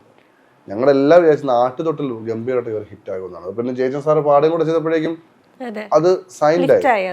അൺലെസ് ആൻഡ് അൺടിൽ ഹരി പാടുന്നത് വരെ ഈ പാട്ടിനെ പറ്റി യാതൊരു പ്രതീക്ഷ ഉണ്ടായിരുന്നില്ല. ഞാനാണ് ഇതിന്റെ ഷൂട്ടിംഗ് വെർഷനിലുള്ള പാട്ട് പാടി കൊടുത്തത്. എനിക്ക് തൊണ്ട അടച്ചിരിക്കുകയായിരുന്നു ആ സമയത്ത്. പെട്ടെന്ന് എന്തൊരു ലൊക്കേഷൻ ചേഞ്ച് എന്തോ വന്നപ്പോൾ ഈ പാട്ട് അടുത്ത ദിവസം ഷൂട്ട് ചെയ്യാന്നുള്ളൊരു, ഹരി പെട്ടെന്ന് പാട്ട് വേണം എന്ന് വിവേകിനോട് പറഞ്ഞു. ഞാൻ തൊണ്ടയൊക്കെ വെച്ചിട്ട് എങ്ങനെയൊക്കെയോ ഞാൻ അരത്തൊണ്ടലൊക്കെ ഈ ഹൈ പിച്ചൊക്കെ പാടി, എനിക്കത് കിട്ടത്തില്ല, പാടിയിട്ടാണ് കൊടുക്കുന്നത്. അത് കേട്ടിട്ടത് കൊറിയോഗ്രാഫർ വൃന്ദ മാം ഇത് കേട്ടിട്ട്, Vivek do you have any problem with this music director, നിങ്ങളൊരുമാതിരി റിവെഞ്ച് കാണിക്കുന്നുണ്ട് ഒരാളെ കൊണ്ടൊക്കെ പാടിക്കുന്നത് എന്ന് പറഞ്ഞു. ഹരി പാടി കഴിഞ്ഞപ്പോഴാണ് എല്ലാവർക്കും ഇത് ഓക്കെ ആയത്. ഇതായിരുന്നു അതിന്റെ പുറകിലുള്ളൊരു കഥ. ശരിക്കും ഹരിശങ്കറിന്റെ ആണെങ്കിലും ഭയങ്കര ഒരു എന്താ പറയാ, അത്രയും ബ്രേക്ക് കൊടുത്തിട്ടുള്ള ഒരു പാട്ട് കൂടിയാണ്. ഹരിക്ക് അങ്ങനെ പറയുന്നു. ഞാൻ ശരിക്കും ഈ ഹരി എന്നുള്ളത് ഭയങ്കര ബുദ്ധിമുട്ടി പറയാണ് കേട്ടോ. ഞാൻ ശരിക്കും അവനെ ശംഖു എന്നാണ് വിളിക്കുന്നത്. കാരണം ഹരിയുടെ ഗ്രാൻഡ് മദർ ആയിട്ടുള്ള ഓമനൊരു ടീച്ചറാണ് എൻ്റെ ഗുരു. അപ്പോൾ ടീച്ചറിൻ്റെ അടുത്ത് പഠിക്കുന്ന തൊട്ട് എനിക്ക് ഹരി അറിയാം. അപ്പോൾ ആ സമയത്ത് ഞങ്ങൾ ഈ പാട്ട് കമ്പോസ് സമയത്ത് ജീവാംശമായി ഹിറ്റായി നിൽക്കുവാണ്. അപ്പോൾ അവർക്കാണെങ്കിൽ ഇത് ഫസ്റ്റ് മൂവി അല്ലേ. അവർക്ക് ഇത് ആദ്യം നമ്മുടെ മനസ്സിൽ സിദ്ധിടാമായിരുന്നു. പക്ഷെ സിദ്ധ് അതുവരെ മലയാളം പാട്ട് പാടിയിട്ടില്ല. അപ്പൊ സിദ്ധിന് ഇപ്പൊ ഈ വെൺപനി മതി പള്ളിയിലെ മലരൊളികൾ അത് എനിക്ക് ടങ് ട്വിസ്റ്റിംഗ് ആണ്. അപ്പോൾ മലയാളി ഇല്ലാത്ത സിദ്ധ് ഇത് എങ്ങനെ പാടും എന്നൊരു കൺസേൺ ഒന്നുണ്ടായിരുന്നു. അന്നാണെങ്കിൽ ഈ പറയുന്ന നമ്മുടെ ജേക്സിന്റെ പാട്ടുണ്ടല്ലോ പറയുവാൻ ഇറങ്ങിയിട്ടില്ല, അതൊക്കെ ശേഷമാണ്. അപ്പോൾ നമുക്ക് മലയാളിയാ സംഭവം. അപ്പോൾ കാർത്തിക്, ഹരിചരൺ ഒക്കെ ഇങ്ങനെ കൺസിഡർ വരുമ്പോൾ ഞാനാണ് അങ്ങോട്ട് പറയുന്നത്. ഹരിശങ്കർ എന്ന സിംഗറുണ്ട്, ജീവാംശമായി കേൾക്കുന്നു. ജീവാംശമായി കേട്ടിട്ട് വിവേക് പറഞ്ഞു നമുക്കൊന്ന് പാടിച്ചു നോക്കാം എന്ന് പറഞ്ഞു. വിവേകിന് അതിനൊക്കെ ഭയങ്കര പെർട്ടിക്കുലറാണ്. വിവേകിനെ നിർബന്ധിച്ച് റെക്കോർഡിംഗ് സ്റ്റുഡിയോ കൊണ്ടുവന്നാണ് ഞാൻ ഈ പാടിക്കുന്നത്. അപ്പൊ പവിഴമഴയെ കേട്ടിട്ട് വിവേക് പോകാന്ന് പറഞ്ഞിരിക്കുക. അതിന്റെ ആദ്യം 4 വരി പല്ലേ മൊത്തം പാടിട്ട് ഹരി എന്നോട് പറഞ്ഞു, ചേട്ടാ നമുക്കേ ആ പവിഴമഴ എന്ന പോർഷൻ പിന്നെടുക്കാം, നമുക്ക് മൊത്തം പാട്ട് പാടിയത്. വിവേകിനെ ഓരോ തവണ പവിഴമഴ പാടാൻ പോകുന്നു, അത് പിന്നെടുക്കാം പിന്നെ തിരിച്ചു പോകും. ഇങ്ങനെ നടന്നുകൊണ്ടിരിക്കുന്നു. പിന്നീട് ആ പവിഴമഴയെന്ന് പാടി അവൻ ഒറ്റ ടേക്കാണ്. ആ ടേക്കാണ് ഇപ്പൊ നിങ്ങൾ കേൾക്കുന്നത്.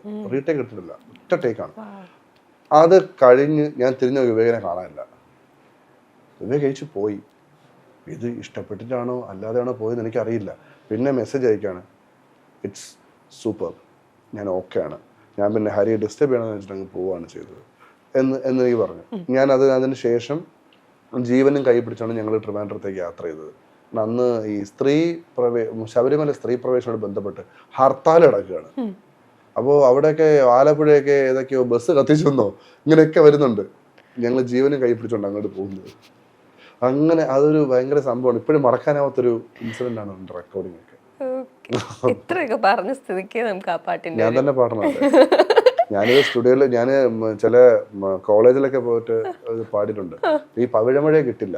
അപ്പൊ ഞാൻ അതിങ്ങനെ മൈക്ക് പിള്ളേര് പാടിക്കോളൂ. അപ്പൊ ഞാൻ രക്ഷപ്പെടുമല്ലോ. ഓക്കെ ശ്രമിക്കാം കേട്ടോ. വെള്ളി വേണമെന്ന് റേറ്റ് വേണം. ഇവിടെ മൈക്ക് ഓക്കെ ശ്രമിച്ചു നോക്കാം. ദൂരെ ഒരു മഴവിൽ നിന്നീടാം വർണ്ണം പോ തൂവൽ കവിളിണയിൽ നിന്മായാലാവണ്യം സാന്ധ്യരാഗങ്ങളേറ്റു പാടുന്നു ഭൂമിയും വാനവും സാക്ഷിയായി ഭാവുകങ്ങളേകുന്നു ശ്യാമമേഘങ്ങളും പവിഴമഴയേ നീ പെയ്യുമോ ഇന്നിവളെ നീ മൂടുമോ വെൺപനിമതി ഇവളിലെ മലരുളി അഴകിലെ നാളങ്ങളിൽ എൻ കനവുകൾ എഴുതിയ താരകങ്ങളെ കാണുവാൻ കാത്തു ഞാൻ. ദൈവം കാത്തു. അടുത്തല്ലേ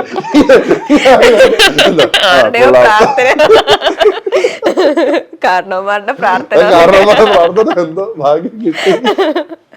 ഈ പാടാൻ ഭയങ്കര പേടിയാ ഈ പാട്ട്. ഒന്നാമത് അവൻ പാടി വെച്ചിരിക്കുന്ന റേഞ്ച് വേറെ റേഞ്ചാണ്. ഇത് മനോരമ മ്യൂസിക്കിന് വേണ്ടി ഞാൻ എന്റെ കവർ പാടി കൊടുത്തിട്ടുണ്ട്. അപ്പൊ ഞാനിത് എന്റെ ഫ്രണ്ട്സിനെ കേൾപ്പിച്ചപ്പോ ബാക്കിംഗ് ഒക്കെ അടിപൊളി, സംഗീതനെ പറ്റി ഒരു പറയില്ല, അങ്ങനെ പാടി വെച്ചിരിക്കുന്നതാണ്. ഓക്കെ, ഇനി തിരിച്ച് നമ്മള് സിനിമയിലേക്ക് വരികയാണെങ്കിൽ സൈജു കുറുപ്പിന്റെ ക്യാരക്ടർ ഉണ്ടല്ലോ, എൻ്റെ അമ്മേ. അതുപോലെ നമ്മള് ലാലേട്ടന്റെയും പൃഥ്വിരാജിന്റെയും ആ സൈജു കുറുപ്പിന്റെയും റെഫറൻസ് ആദ്യം പറയുന്നുണ്ടല്ലോ, അത് കഴിഞ്ഞിട്ട് പിന്നെ സൈജു കുറുപ്പ് ആ ഒരു വേഷവും ചെയ്യുന്നുണ്ട്. അതല്ലേ എനിക്ക് അന്ന് ചോദിക്കാനുണ്ട്, അതിന്റെ ഈ കൊല്ലം തുറച്ച് ഇവിടെ നിന്നത് അവരതില് മോഹൻലാൽ ഉണ്ട്, പൃഥ്വിരാജ്, സൈജു കുറുപ്പുണ്ട്, പിന്നെ കൊല്ലം തുറസിയുണ്ട്. അതെ ശരിയാ. അല്ല, അതൊരു ഒരു ചൊല്ലുണ്ട്. അതായത് ഇങ്ങനെയാണ്, എന്തെങ്കിലും ഒരു കാര്യം നമ്മൾ അറിഞ്ഞില്ല എന്നുള്ളതാണ്. ഇതിന് മലയാള സിനിമയിൽ അറിയാൻ നീ കൊല്ലം തുളസിയും കൂടെ മാറിയ ബാക്കിയുള്ളൂ.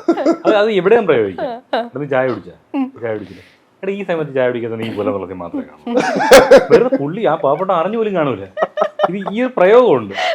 അപ്പൊ അതാണ് ഈ എഴുതിക്കൊണ്ടിരുന്ന സമയത്ത് വെറുതെ ഇപ്പൊ ഈ വലിയ പേരുകളോട് കൊല്ലം തുളസിയും കൂടെ വരാൻ നേരത്തെ രസമായിരിക്കില്ലോ എന്ന് വെച്ചാൽ അങ്ങനെ കയറ്റി വിട്ടോ.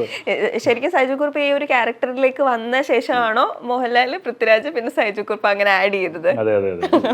ആ സൈജു കുറുപ്പ് എന്ന് വരുമ്പോഴത്തേക്ക് ഒരു ക്യാമറയ്ക്ക് വെളിയിൽ പോകുന്നുണ്ട്. സോ ലിപ്പില്ല, അവിടെ കമ്പ് ചെയ്യാം. അങ്ങനെ ഈ സൈചേട്ടൻ്റെ ഇതിലേക്ക് എത്തിയെന്ന് വെച്ച് കഴിഞ്ഞാൽ എനിക്ക് നിർബന്ധമായിട്ടും കാര്യം ഞങ്ങൾ ഈ ക്യാരക്ടർ എഴുതിയ സമയത്താണ് പൃഥ്വിരാജിനെ മനസ്സിൽ വെച്ചിട്ട് എഴുതി, അതിനൊരു പോസ്റ്ററൊക്കെ ചെയ്തു, അപ്രോച്ച് ചെയ്യാൻ ശ്രമിച്ചതൊന്നും നടന്നില്ല. പിന്നെ ബഡ്ജറ്റ് ലാബൊക്കെ വരാൻ നേരത്തെ ആ പ്ലാനൊക്കെ മാറി. അപ്പം സൈചേട്ടൻ ചോദിച്ചപ്പോൾ ഞാൻ ഫോണിൽ കൂടിയാണ് കഥ പറയുന്നത്. പുള്ളിക്ക് സാധനം വർക്കായി, പക്ഷെ പുള്ളിക്ക് ജാനകി എന്ന് പറയുന്ന പടത്തിന്റെ ഡേറ്റ്സ് ആ സമയത്താണ്. അപ്പോൾ പുള്ളിക്ക് വരാൻ പറ്റില്ല. അപ്പോൾ ഇത് കഴിഞ്ഞ് വേറെ ഓപ്ഷൻസ് വരുമ്പോഴത്തോറി എനിക്കങ്ങ് പറ്റുന്നില്ല, പുള്ളിയെ വിട്ട് പോകാൻ മനസ്സ് വരുന്നില്ല. അങ്ങനെ എനിക്ക് പൊതുവെ ഫോണിൽ വിളിച്ച ആൾക്കാരെ കൺവിൻസ് ചെയ്യാനൊക്കെ ഞാൻ ഭയങ്കര മോശമാണ്, എനിക്ക് താല്പര്യമുള്ള കാര്യമല്ല. ഞാൻ ഇദ്ദേഹത്തെ വിളിച്ച് ചേട്ടാ പ്ലീസ് ഒരു 3 ദിവസം അതിൽ ഞാൻ തീർത്ത് തരാം, എങ്ങനെങ്കിലും ഒന്നുണ്ടാക്കാൻ തരുമെന്ന് ചോദിച്ചപ്പോൾ അവിടുത്തെ ഡയറക്ടർ അനീഷ് ഉപാസന പുള്ളിക്കാരൻ നവ്യ നായരുടെ എന്തൊക്കെയോ പോർഷൻസ് ചെയ്തോളാം, ചേട്ടൻ പോയിട്ട് വന്നു. ഇത് റിലീസിനൊക്കെ ശേഷമാണ് ഞാൻ അറിയുന്നത്. അത് അറിഞ്ഞിരുന്നെങ്കിൽ ഞാൻ പുള്ളിക്ക് ഒരു താങ്ക്സ് വെച്ചത്. പുള്ളി നമുക്കൊരു ഡേറ്റ് അക്കോമഡേറ്റ് ചെയ്ത് തന്നു. അതിൻ്റെ ഗ്യാപ്പിൽ പുള്ളി വരുന്നു. ഞാൻ അപ്പോഴും സഹിച്ചേട്ടനെ നേരിട്ട് കണ്ടിട്ടില്ല, പുള്ളി വന്നിട്ടുണ്ടെന്ന് അറിയുന്നത്. അപ്പോൾ രതീഷ് പുൽപ്പള്ളി മേക്കപ്പാനോടുണ്ട്, ഞാൻ പോയി ബാക്കി പരിപാടി ചെയ്തെന്ന് പറഞ്ഞപ്പോൾ പുള്ളി പോകുന്നു, അവിടെ റെഡിയാണെന്ന് അറിയുന്നത്. ഞാൻ ക്യാരവൻ്റെ അകത്തോട്ട് ചെല്ലുമ്പോൾ ഞാൻ ക്യാരവൻ്റെ അകത്ത് ഇലുമിനാറ്റി വിരീഷാണ്, സൈക്കിൾ ഗ്രൂപ്പല്ല. പുള്ളി ജാനകി ലുക്കും ഇതും കൂടെ കമ്പയർ ചെയ്ത് നോക്കണം, ഒരു ദിവസത്തിന്റെ വ്യത്യാസത്തിലാണ് ഈ ലുക്ക് മാറിയിരിക്കുന്നത്. അപ്പോൾ വരുന്നു ടീഷർട്ടൊക്കെ ഇടുന്നത്. അപ്പോൾ നമ്മുടെ കോസ്റ്റ്യൂമിലൊരു പയ്യൻ ഒരു മാല കൊണ്ടുവന്നിട്ടൊരു ആട്ടും തലയുള്ള ഒരു മാല കൊണ്ട്, ചേട്ടാ ഇതൊന്നും ഇട്ട് കൊടുത്ത രസമായിരിക്കില്ലേ, ഒന്ന് വെച്ച് നോക്കിയപ്പോൾ കറക്റ്റ് ആയിട്ടോ. അങ്ങനെ അതായി, അതിൻ്റെ ഒരു ഷോട്ട് കയറുന്നു. അങ്ങനെ പുള്ളി എക്സ്ട്രീംലി ഗ്രേറ്റ് ആക്ടർ എന്ന് മാത്രമല്ല കിട്ടില്ല പ്രൊഫഷണൽ കൂടെയാണ്, ഓൺ ടൈമാണ്. അത് മീൻസ് ആ ചേട്ടനും ജോണി സാറിനൊക്കെ ഉള്ള കോമൺ ട്രേറ്റ് തന്നെയാണ്. പുള്ളി നമ്മളെ കംഫർട്ട് ചെയ്യുന്നുള്ളതാണ്. ഇപ്പോൾ ഈ ആശാരിക്കട ഷൂട്ട് ചെയ്തുകൊണ്ടിരിക്കുമ്പോൾ അവിടെ നല്ല പൊടിയാണ്. അപ്പോൾ ഇത് കഴിഞ്ഞ് കഴിഞ്ഞാൽ മാസ്ക് വയ്ക്കണം, സ്ട്രിക്റ്റ് ഇൻസ്ട്രക്ഷൻ ഉണ്ട്. അപ്പോൾ പുള്ളി ആശാരിക്കട കഴിഞ്ഞ് കഴിഞ്ഞ് മാസ്കും കൂടെ വച്ച് കഴിഞ്ഞാൽ മറ്റേ സൂപ്പർ ഹീറോ ആണ് കാണുന്നത്, അപ്രത്യക്ഷനാണ്. കാര്യം അവിടെ നിൽക്കുന്ന സെറ്റിലെ ചേട്ടന്മാരിലൊക്കെ ഒരാളായിട്ട് പുള്ളി അങ്ങ് മാറും, പുഷ് എന്ന് പറഞ്ഞാൽ മാഞ്ഞു പോകും. അപ്പം ഇദ്ദേഹം എവിടെയാണെന്ന് നമുക്ക് അറിയാൻ പറ്റില്ല. കട്ട് പറഞ്ഞു കഴിഞ്ഞാൽ സഹിച്ചേട്ടൻ പിന്നെ കാണാനേ കിട്ടില്ല. അപ്പോൾ ഞങ്ങൾ വിചാരിക്കുന്നത് ക്യാരവലിലോട്ട് പോയി കാണാം, ശരിക്കും പുള്ളി എവിടെയും പോയിട്ടില്ല, പരിസരത്ത് തന്നെ ഉണ്ട്, നമുക്ക് തിരിച്ചറിയാൻ പറ്റാത്തതാണ്. അതാണ് സഹിച്ചേട്ടനത്, അങ്ങനെ അറിയാൻ പറ്റില്ല കയ്യിൽ കൊണ്ടൊക്കെ കൊടുത്ത് നിൽക്കുമ്പോൾ. ഒരു ദിവസം ഞാനിങ്ങനെ ഇരുന്നിട്ട് ആദ്യത്തെ തവണ ഇങ്ങനെ പിന്നെ പോകാറാകുമ്പോൾ ക്യാരവൻ ഇത്തിരി ഡിസ്റ്റൻസിലാണ്. ഈ ഒരു ക്യാപ്പിൻ്റെ ഇടയിലേക്ക് ക്യാരവനിലേക്ക് പോകുന്ന കഴിഞ്ഞപ്പോൾ നല്ല ഇതാവില്ല, 3 ദിവസം കൊണ്ട് ഇത് എങ്ങനെ തീർക്കും, ഇതിപ്പോൾ ഈ പുള്ളിയോടൊന്ന് പറഞ്ഞ് മനസ്സിലാക്കണമെന്ന് നോക്കിയപ്പോൾ പുള്ളിയുടെ തല ഇവിടെ നിൽക്കും. പുള്ളി ഇങ്ങനെ അയ്യോ. അത് പിന്നെ അതിനിടെ വേറൊരു കഥ പറയണം കേട്ടോ. സഹിച്ചേട്ടൻ കുളത്തിൽ നിന്ന് മുങ്ങി ആ കുളത്തിലുണ്ട് വലിയ കഥ പറയാനുണ്ട്. 2 കഥയുണ്ട്. ഒരു സംഭവം എന്ന് വെച്ച് കഴിഞ്ഞാൽ ഈ കുളം ഫുള്ള് പായൽ പിടിച്ച് കിടക്കുന്ന കുളമായിരുന്നു. അപ്പോൾ കുറച്ച് പായൽ നീക്കണം ഈ പടത്തിന് വേണ്ടിയിട്ട്. സോ ഇതിന് വേണ്ടിയിട്ടുള്ള ആൾക്കാരെ ഒരാളെ ഏൽപ്പിച്ചിരുന്നു. പുള്ളിയുടെ പറഞ്ഞ ആൾക്കാർ കുറച്ച് അന്യസംസ്ഥാന തൊഴിലാളി ചേട്ടന്മാരൊക്കെ വന്നിട്ട് ഇതെല്ലാം റെഡിയാക്കി ഇട്ട് തന്നിരുന്നു. ഇതിൻ്റെ പേയ്മെൻറ്റ് സെറ്റിൽ ചെയ്തിരുന്നു, പക്ഷെ ഏൽപ്പിച്ച ആൾ ഇത് അറിഞ്ഞില്ല. സംഭവം കൂടെ വന്നവരൊക്കെ വന്ന് പറയുന്നുണ്ട്, ചേട്ടാ പൈസ തന്നു എന്ന് പറയുന്നുണ്ട്. പക്ഷെ പുള്ളിക്ക് ആ ഒരു കിട്ടിയ കാര്യം പുള്ളി ആ ഇൻഫർമേഷൻ കറക്റ്റ് എന്തോ കിട്ടിയില്ല എന്ന് തോന്നുന്നു. പുള്ളി അന്ന് ഷൂട്ടിനൊന്ന് ഇങ്ങനെ വന്നിട്ട് ഞങ്ങളെ പൈസ കിട്ടിയില്ലല്ലോ എന്ന് പറഞ്ഞിട്ട് പൈസ കിട്ടിയല്ലോ. അപ്പോൾ ആ പുള്ളി ഒറ്റയ്ക്കേ ഉള്ളൂ, ഈ പായൽ വാരാൻ വന്ന ചേട്ടന്മാരൊന്നും കൂടെ ഇല്ല. അപ്പം ഇല്ല പൈസ ഒന്നും ആയിട്ടില്ല. അപ്പോൾ പൈസ പോയിട്ടുണ്ട്, പൈസ ഹാൻഡ് ഓവർ ചെയ്തതാണ്, UPA സാധനമൊക്കെ കാണിക്കുന്നുണ്ട്, അതെല്ലാം കൊടുത്തതാണല്ലോ എന്നൊക്കെ പറഞ്ഞിട്ട് ഇല്ലില്ല ഞാൻ പറഞ്ഞിട്ടില്ല, പൈസ എനിക്ക് വരുമല്ലോ. അപ്പം ഞാൻ ഇങ്ങനെ സെറ്റിലേക്ക് ഇങ്ങനെ വരികയാണ്, പായ ഒരു കൂന ഇവിടെ കോരിയിട്ടിരിക്കുക. അപ്പോൾ ഞാനിങ്ങനെ മുമ്പോട്ട് വരുന്ന കണ്ടിട്ട് പുള്ളി ഇല്ലില്ല ഇത് ശരിയാവില്ല, ഇതിപ്പോൾ നമ്മൾ വാരിയ പായൽ ഞങ്ങൾ തന്നെ വാരിയിട്ട് കാണിച്ചില്ല. അപ്പം ഞാൻ ഏകദേശം അടുത്തെത്തി, എന്നെ കണ്ട് പിള്ളേരാണ് നോക്കിക്കാ പാല് കോരിയിടണം. പക്ഷെ ഞാൻ എന്ത് ചെയ്യണം, ഡ്രസ്സൊക്കെ നിക്കറൊക്കെ ഇട്ടണം. അപ്പം ഞാൻ പൊതുവെ എന്ത് ചെയ്യണം, എന്നെ ഇടന്ന് ഇങ്ങനെ പറയുന്നത് ഞാൻ റിയാക്ട് ചെയ്യണം. ഞാൻ ചെയ്തു ഓ ശരി, ഞാൻ ഒരു കാര്യം ഞാൻ കിളി പോയി നിൽക്കുകയാണ്, പുള്ളി പറഞ്ഞ് ഞാനങ്ങ് അനുസരിക്കുകയാണ്, പായൽ കോരാൻ പോവുകയാണ്. ഞാൻ പായൽ കൈ വെച്ചപ്പോഴാണ് ഞാൻ എന്തിനു കോരിടണം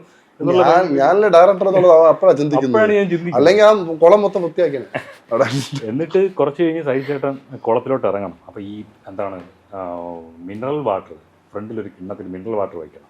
പുള്ളി ഇങ്ങനെ വെള്ളം ഇങ്ങനെ ഒരു ഗാഗിൾ ചെയ്ത് കളയുന്നതായിട്ടൊരു സീനുണ്ട്. അപ്പോൾ ഇതിന് പുള്ളി കുളത്തിലെ വെള്ളമൊക്കെ ചിലപ്പോൾ എടുക്കാതിരിക്കില്ല. അപ്പോൾ ഫുള്ള് അപ്പോൾ ഈ കിണ്ണത്തിൽ വെച്ച് കഴിഞ്ഞാൽ ക്യാമറയ്ക്ക് വരാതിരിക്കണം. അപ്പോൾ ഇതൊക്കെ എങ്ങനെയാണെന്ന് പറഞ്ഞ് കിണ്ണം അവിടെ അക്വാഫിനെയൊക്കെ സെറ്റാക്കി വെച്ചിരിക്കുകയാണ്. പുള്ളി വന്ന് കയ്യിൽ അങ്ങോട്ട് കയറ്റി കൊടുത്തിട്ട് കുളത്തിലങ്ങോട്ട് വന്നിട്ട് പുള്ളി തന്നെ കുറച്ച് വെള്ളം കോരി കൊപ്പിളിച്ചങ്ങ് തൊപ്പി അക്വാഫിനെ അങ്ങ് മാറ്റിക്കോ. പിന്നെ ആ ഒരു മൂടായിരുന്നു. പുള്ളി എല്ലാവരും വിചാരിച്ച് ഭയങ്കര ഇതൊക്കെ സ്ട്രിക്റ്റ് ആയിരിക്കും, അങ്ങനെയൊന്നും ഇല്ല. എന്തായാലും കിടിലൻ ഒരു അനുഭവങ്ങൾ കൊണ്ട് അനുഭവങ്ങളിലേക്ക് മറ്റേ ഇങ്ങനെ ഒരു കഥയിൽ നിന്ന് അടുത്ത കഥയിലേക്ക് അങ്ങനെ ഒരു ട്രാക്കായിരുന്നു. എന്തായാലും ഗംഭീരമായിരുന്നു. എന്നാൽ സിനിമ പറഞ്ഞ പോലെ എല്ലാവർക്കും ഒരേപോലെ ഇഷ്ടപ്പെട്ടുകൊണ്ടിരിക്കുകയാണ്. സിനിമേൻ്റെ വിശേഷങ്ങൾ ഇനി ഒരുപാടുണ്ട് പറയാൻ വേണ്ടിയിട്ടല്ലേ. എന്തായാലും ഭയങ്കര രസമായിട്ട് എന്താ പറയുക, ഞാൻ ആദ്യം തുടക്കത്തിൽ പറഞ്ഞ പോലെ തന്നെ ഭയങ്കര മനസ്സ് എറിഞ്ഞ് കണ്ട ഒരു മൂവിയായിരുന്നു. ഭയങ്കര രസമായിരുന്നു. അതുപോലെ എന്താ പറയുക, നല്ല സിനിമകളും നല്ല പാട്ടുകളും നിങ്ങൾ രണ്ടുപേരുടെ ഭാഗത്തുനിന്നും ഇനിയും ഉണ്ടാകട്ടെ എന്ന് പ്രത്യേകമായിട്ട് ആശംസിക്കുകയാണ്. പിന്നെ അതുപോലെ തന്നെ നല്ല അടിപൊളി ഇന്റർവ്യൂ ആയിരുന്നു അല്ലെ. ശരിക്കും ഒരു ഇന്റർവ്യൂ ആണെന്ന് തോന്നിയല്ല, നമ്മളിങ്ങനെ സംസാരിക്കുന്ന പോലത്തെ ഭയങ്കര സൂപ്പർ ഇന്റർവ്യൂ ആണ്. അടിപൊളിയായിരുന്നു. എനിക്ക് ഞാൻ ഇത്രയും ചിരിച്ച ഇന്റർവ്യൂ അറിയില്ല. ഞങ്ങളും ഇങ്ങനെ എൻജോയ് ചെയ്തൊരു സാധനം. ഇവൻ ഇങ്ങനെ ചിരിച്ച, നീ ഇത്രയും ചിരിച്ച് ഞാൻ ഒരു സാധനം കണ്ടിട്ടില്ല. ഇന്റർവ്യൂ വരും പറയും, ഞാൻ മറ്റേ ഇങ്ങനെ പേടിച്ചിരുന്നൊക്കെയാണ് പറയുന്നത്. അവിടെ അടുത്ത ലൊക്കേഷനെ പടത്തിലൊക്കെ വലിയ കാസ്റ്റ് ചെയ്യുന്നൊക്കെ പറഞ്ഞു ആ ലുക്കിലേക്ക് എടുത്തിരിക്കുന്നത്. അടിപൊളി. എന്തായാലും ഭയങ്കര രസമായിരുന്നു. അത്ര സ്റ്റോറീസ് ഉണ്ട്. നമുക്ക് ഈ കഥകളെല്ലാം കൂടെ വേണ്ടിട്ട് വേറൊരു എപ്പിസോഡ്. എത്ര എപ്പിസോഡ്സ് അല്ലേ സീരീസ് ആക്കാം. എന്തായാലും രണ്ടുപേർക്കും എല്ലാവിധമായിട്ടുള്ള ആശംസകളും. Thank you so much.